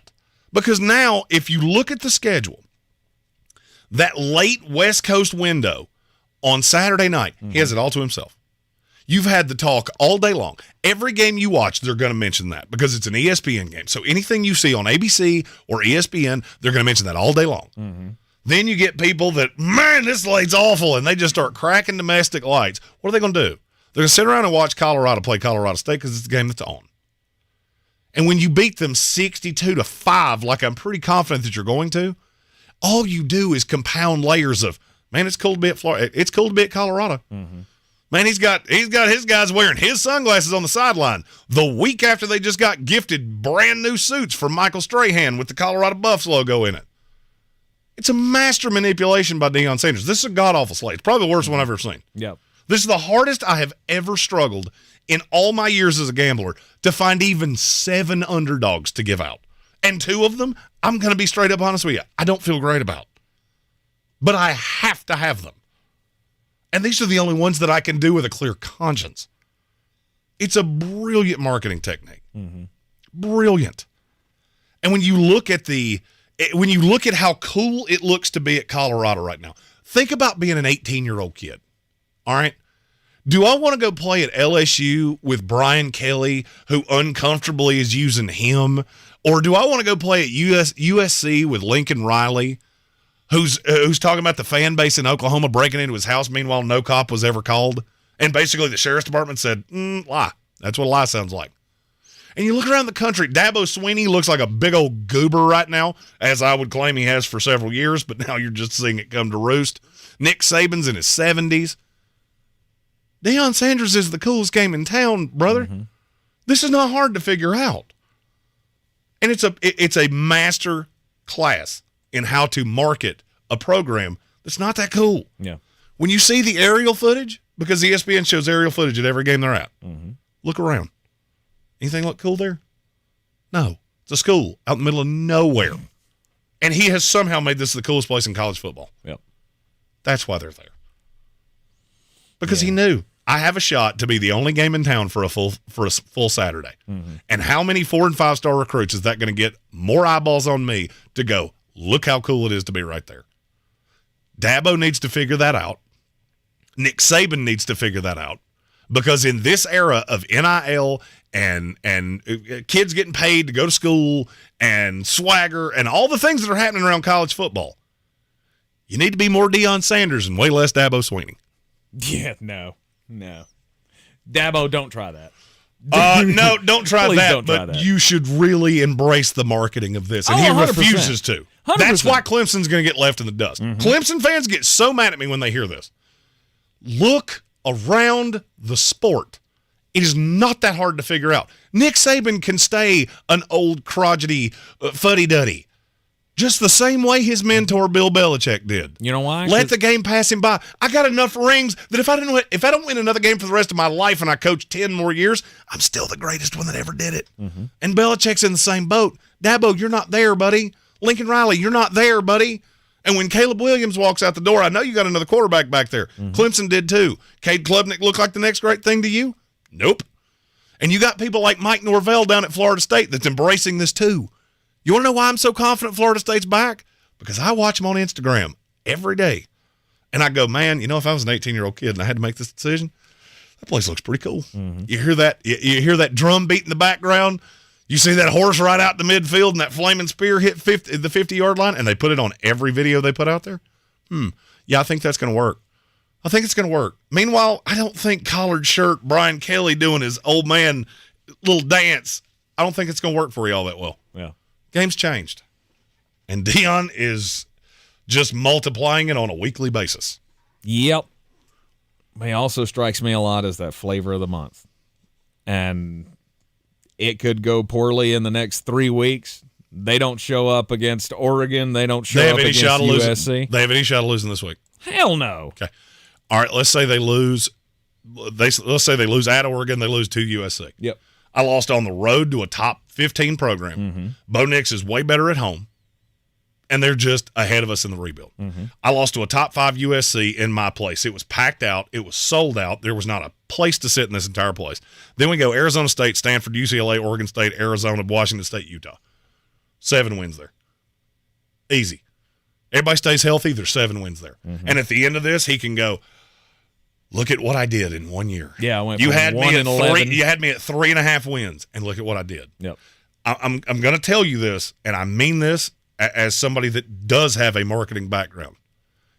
You cannot put a price on cool because kids love to be cool. And when you are cool, you have a limitless supply of customers. I don't care if you're a nightclub. I don't care if you're a fashion label. I don't care if you're a college football program. And right now, I'm not seeing a lot of cool. And I ain't seeing anybody that's in the ballpark of Coach Prime.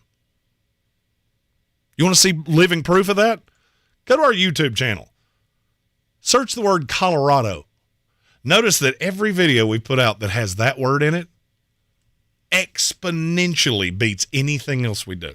You know why? Because it's the most searched term in college football right now, and it's not even close. Mm-hmm. That's a limitless supply of customers that will keep going. Whether you're a good coach or not. Mm-hmm. I don't know. I've seen you coach 2 games. One against a team that didn't even belong in your class, and the other that lost enough that it gives me questions at the very least. But you were able to do this in a handful of weeks. What do you think he's going to do by the end of the year? The momentum on this isn't going to die. He's Deion Sanders. He was drafted in 1989. Most of these kids never saw him play a game. Doesn't matter. Mm-hmm. Their parents did, and they've told him about him. And that will keep going on through the ages and through time and through teams and through movements and through his children. It's just the way it is. And the bad thing is, I don't see anybody else that can even contend with him at it. You're in the Sportsocracy. This is ESPN Asheville, 92.9 FM, 880 AM, and 1400. We can take a quick break. When we return, it'll be time for the most important message of the day. This is your Exergen Temporal Scanner weather forecast on ESPN Asheville. Continuing to push that sunshine right across the sky. What a beauty of an afternoon. Good travel weather, nice dry pavement out there. I know you're enjoying it, anxious to get home. It's going to continue right through this evening, the great weather, and even overnight. Today's high 77. Tonight we drop into the mid-50s. Some cooler weather in the normally cooler spots. Early sun tomorrow, then a shower in the afternoon, 77. A little better chance of showers and storms Sunday. From the Weather Channel, meteorologist Ray Stajic. This report is sponsored by Blindster.com. Hi, I'm Kyle at Blindster.com. If you're like many people, you may think custom blinds is a job for expensive professionals. Well, at Blindster, if you have a tape measure and a screwdriver, you can install our custom blinds and save big. Plus, we guarantee they'll fit. Blindster.com. Hey, this is Mike Wright from the Fantasy Footballers Dynasty Podcast. You heard that right. The Fantasy Footballers have officially entered the Dynasty space. Every week, we bring you the same in-depth analysis and entertainment you've come to expect from the Fantasy Footballers, only now it's from the Dynasty perspective. Join me and the rest of the crew every Wednesday for a new episode. Listen to the Fantasy Footballers Dynasty Podcast on the iHeartRadio app or wherever you get your podcasts. Foo Fighters, Fall Out Boy, Kelly Clarkson, Kane Brown, Lil Wayne, Lil Durk, Lenny Kravitz, Miguel, Public Enemy, Sheryl Crow, Travis Scott, Tim McGraw, TLC, 30 Seconds to Mars. Get your tickets now. iHeartRadio Music Festival. AXS.com. Finding great candidates to hire can be like, well, trying to find a needle in a haystack, but not with ZipRecruiter. Its powerful technology actively finds and invites qualified candidates to apply to your job, So while other companies might deliver a lot of hay, ZipRecruiter finds you the needle in the haystack. See why 4 out of 5 employers who post a job on ZipRecruiter get a quality candidate within the first day. Try ZipRecruiter for free at ZipRecruiter.com/free. That's ZipRecruiter.com/free. This is Anish Shroff. Join me, Jake Delhomme, Luke Kuechly, and Sharon Thorsland Monday night as the Panthers host the New Orleans Saints. It's Carolina's home opener. It's Bryce Young's first game in front of the home crowd. Pre-game coverage at 6, kick at 7:15 on the Carolina Panthers radio network. Panther football live all season long on News Radio 570 WWNC. Real estate isn't about properties, it's about people. I'm Clarissa Hyatt Zack with eXp Realty, your native realtor serving all of Western North Carolina.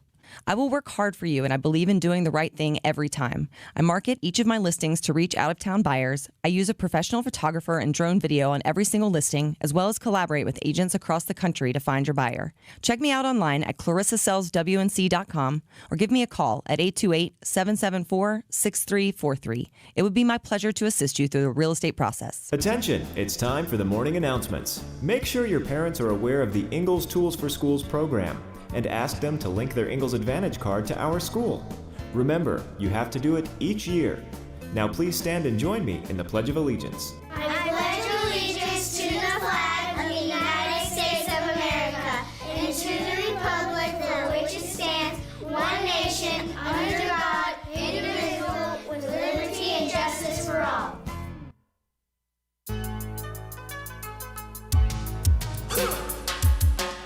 We are back in the Sportsocracy, and it's time for the most important message of the day, Jeremy Green. Don't do crimes! Oh, and there's a man who's done crimes in Indiana.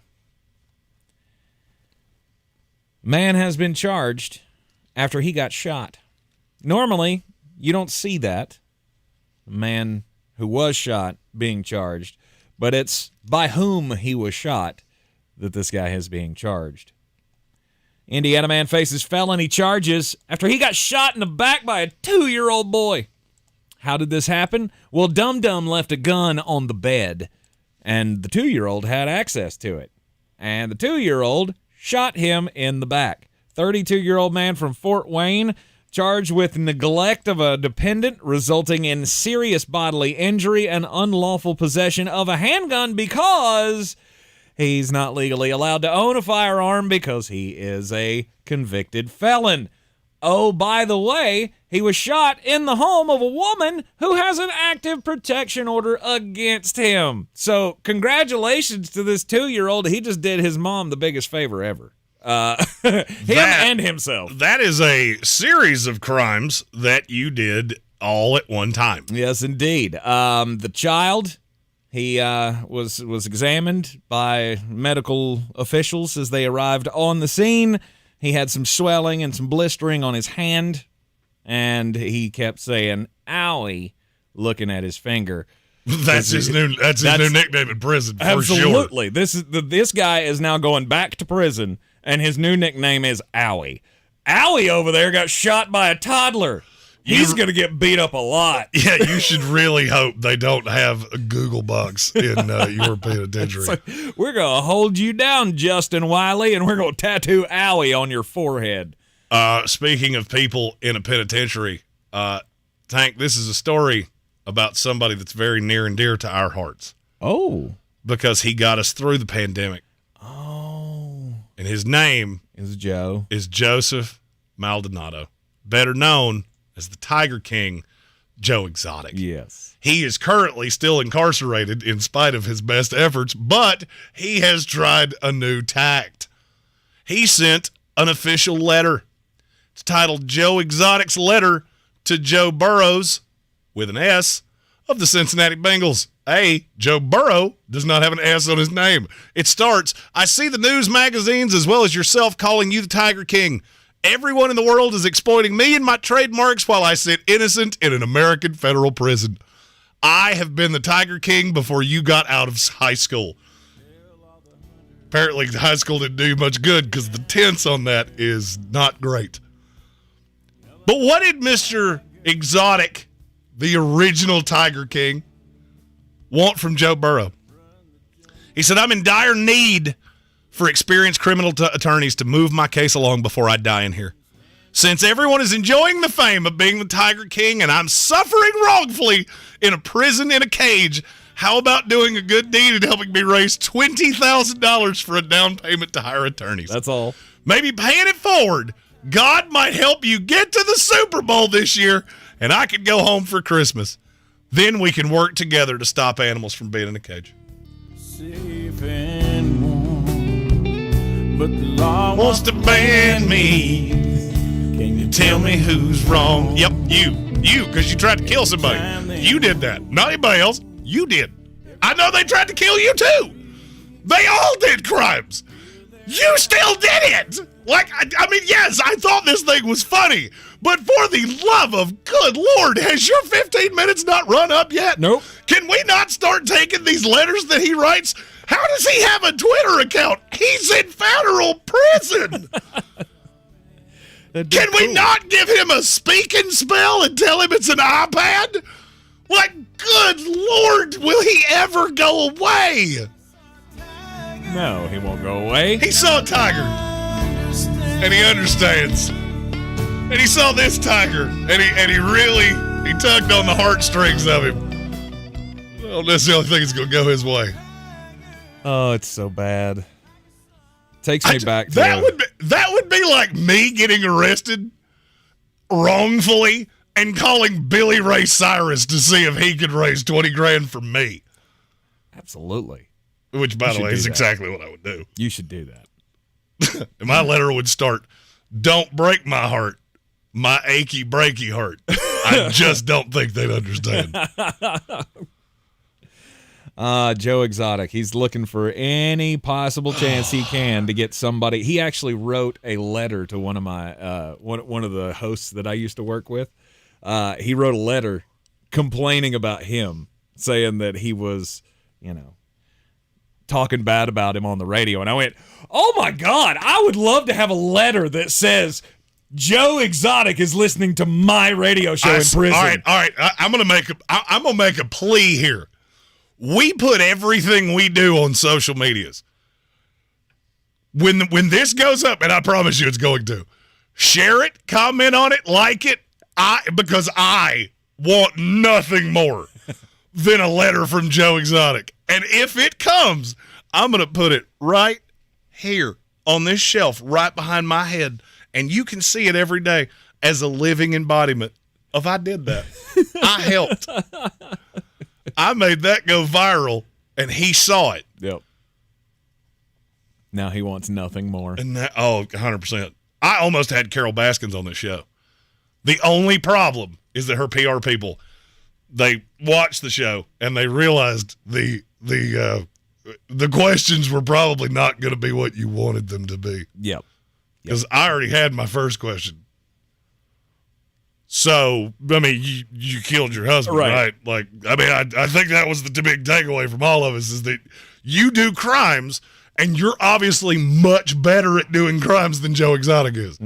Because you did crimes, he attempted crimes, and you're not in jail, and he is. And we would have heard. But you would have still been on the show.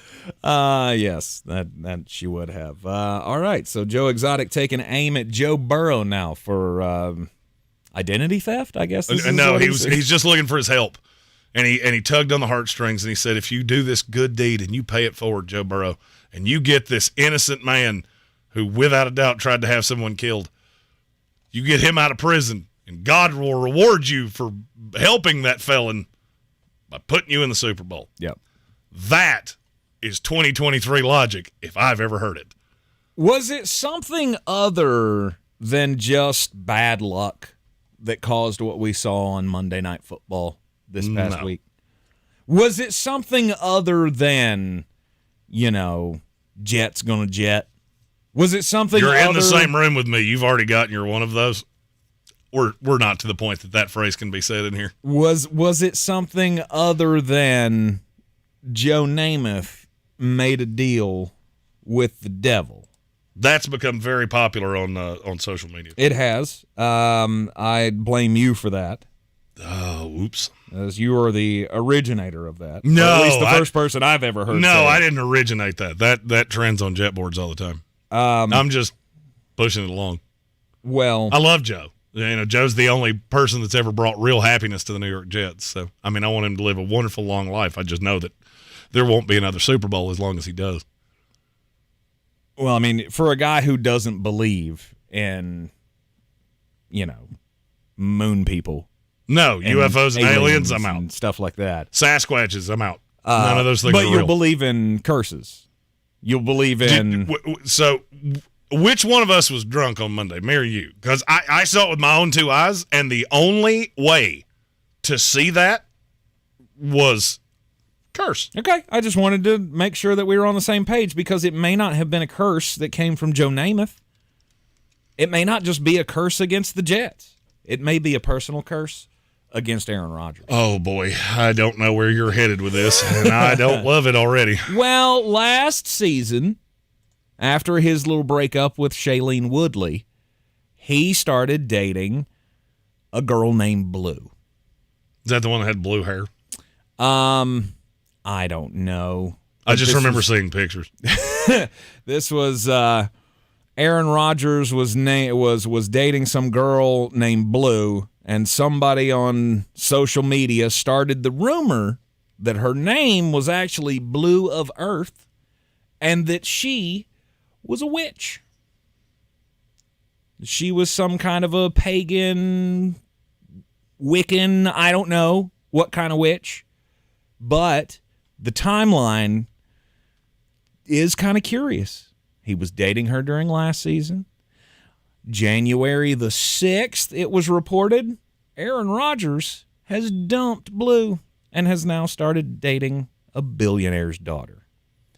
And then, the first game he shows back up, Achilles tear. The witch put a spell on him. I think that's the newest conspiracy theory that you need to get behind. Yeah, I'm going to stick with Joe Namath because I've seen mine play out for 30 years. Played out for 20 years before I was even born. But who's shocked? Aaron Rodgers dated a witch. Can't say that Hands? I am. Anybody? Anybody shocked? You are in the Sportsocracy. This is ESPN Asheville, 92.9 FM, 880 AM, and 1400. Jeremy's got one more round of bangers to give you coming up after the next break. And then it'll be time for us to get you set for the weekend. We'll be right back. At Ingles, we're proud to sponsor area athletics at all levels, whether we're building new fields for T-ball, celebrating Friday night rivals, televising college basketball games, bringing the Fan Fest to semi-pro soccer, or taking you out to the ball game at your minor league park. We're here for the fans. No one gets the dedication to the home team like you guys, and we've got all the sports you can handle. It's all in the bag. Ingles, low prices, love the savings. We're back counting down to kickoff. Let's look at today's 3 keys to premium pre-gaming with Beast Unleashed, presented by Monster Brewing. Number 1, beat the heat. Unleash the beast with bold, familiar flavors, 0 caffeine, and 0 sugar. Number 2, running the option. There's 4 to choose from: White Haze, Peach Perfect, Scary Berries, and my personal favorite, Mean Green. And number 3, at 6% ABV, Max Protect. Always drink responsibly, and you must be 21 or over. Beast Unleashed, available at your local retailer. If cleanliness is next to godliness, look around the car right now. Is that very godly? Look, life comes at you fast, but so does WNC Auto Detailing. They have the tools to make your interior look like it's coming off the showroom floor. You don't believe me? Check them out on Instagram. All that filth and years of stains disappear. WNC Auto Detailing does full interior and exterior details with paint correction, and they do wax and ceramic coatings. Call WNC Auto Detailing at 455-3700. Premium care with a Southern hospitality touch. Tired of getting dinged by monthly fees on your checking account? You need Simple Checking from Home Trust Bank. With Simple Checking, you get all the essential checking services for free, including 100% online access and a free Visa debit card. It's everything you need from a checking account, but no hoops, no surprises, no monthly fees. Stop by today or call 800-627-1632. Simple Checking at Home Trust. Ready for what's next. Member FDIC, Equal Housing Lender. Hi, I'm Kyle at Blindster.com. If you're like many people, you may think custom blinds is a job for expensive professionals. Well, at Blindster, if you have a tape measure and a screwdriver, you can install our custom blinds and save big. Plus, we guarantee they'll fit. Blindster.com. Macy's one-day sale is going on now with great deals of the day on fall updates, like 40% off outfits for the office that work off the clock too, and 40 to 60% off shoes, handbags, and accessories to finish your look. And get 25 to 40% off your favorite beauty, skincare, and fragrances. Plus, get free shipping with any online purchase of $25 or more at Macy's. Savings off sale and clearance prices. Exclusions apply. Exergen is the smart choice when selecting a thermometer. As children return to school, keeping them healthy is important. Got a fever? Stay home. To detect fever accurately at home, you need a fast, non-invasive, and clinically accurate thermometer. Exergen provides all of that and is backed by over 100 clinical studies. Accuracy matters. Be smart and safe. Measure temperature accurately with Exergen. Available at Walmart and Walgreens. Learn more at Exergen.com. Don't miss our 2023 iHeartRadio Music Festival. Are you ready? See Foo Fighters, Kelly Clarkson, Tim McGraw, and many more. Friday and Saturday, September 22nd and 23rd. iHeartRadio Music Festival. Streaming live only on Hulu. Coffee's for closers only. Get them the money. Then when you get the money, you get the power. That watch costs more than your car. Then when you get the power, then you get the woman. It's time. It's time for all of the things I have conspired over the days. And we start with a favorite. We don't do favorites here. Well, we do when there's one that I'm this sure of. Washington's a 16.5-point favorite at Michigan State. And frankly, the Spartans are in more trouble than their coach because they are awful. Washington, not awful. Unless this game is played in the middle of an active hurricane, there is no shot Washington doesn't score early, score often, and Michigan State struggles to score. This is one of my favorite picks I've ever made, and it's this week's college football achy breaky, no mistakey for the Washington Huskies. It's one of the greatest songs in college football, and you're going to hear it a whole mess on Saturday. Because the Florida Gators are bad. And Tennessee is not. They have just replenished with receivers, even losing all that talent to the NFL. They're only a 6-point favorite at Florida, and to me, that's bonkers. Tennessee is really good. They score early, they score often, and Florida doesn't. But Jerry, that's not what this segment's for.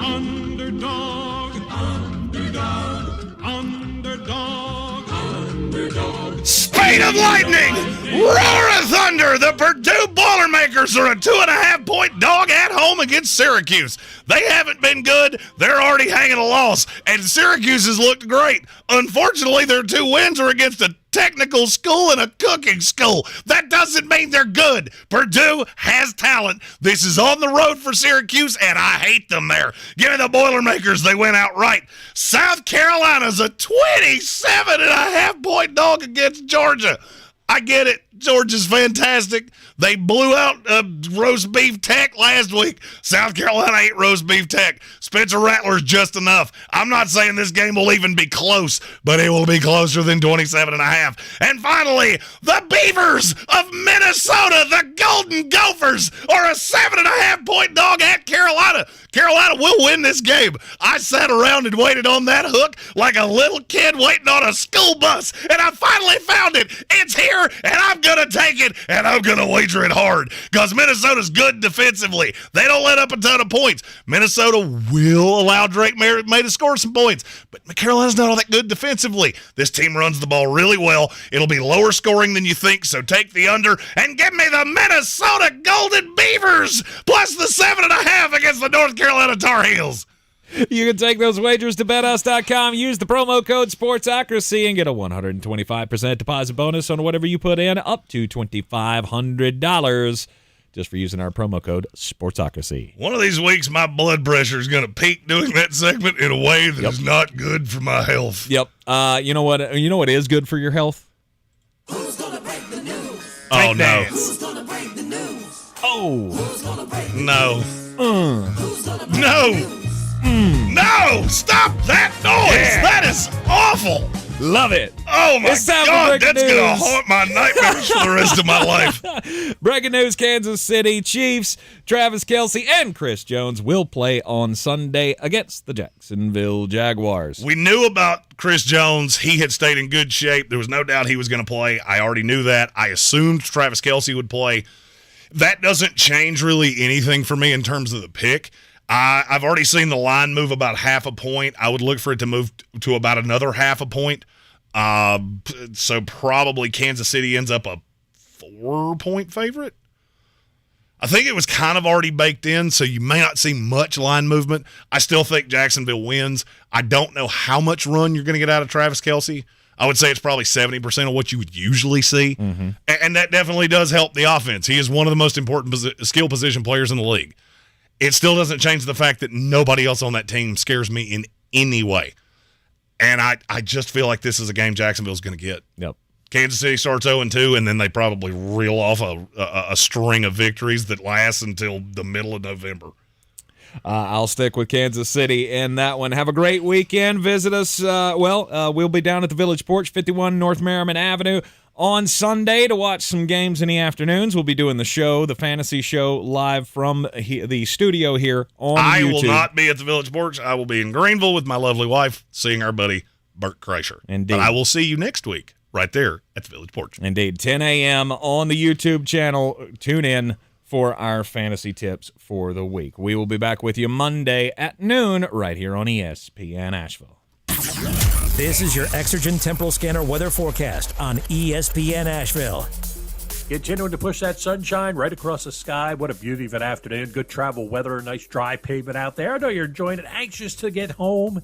It's going to continue right through this evening, the great weather, and even overnight. Today's high 77. Tonight we drop into the mid-50s. Some cooler weather in the normally cooler spots. Early sun tomorrow, then a shower in the afternoon, 77. A little better chance of showers and storms Sunday. From the Weather Channel, meteorologist Ray Stajic.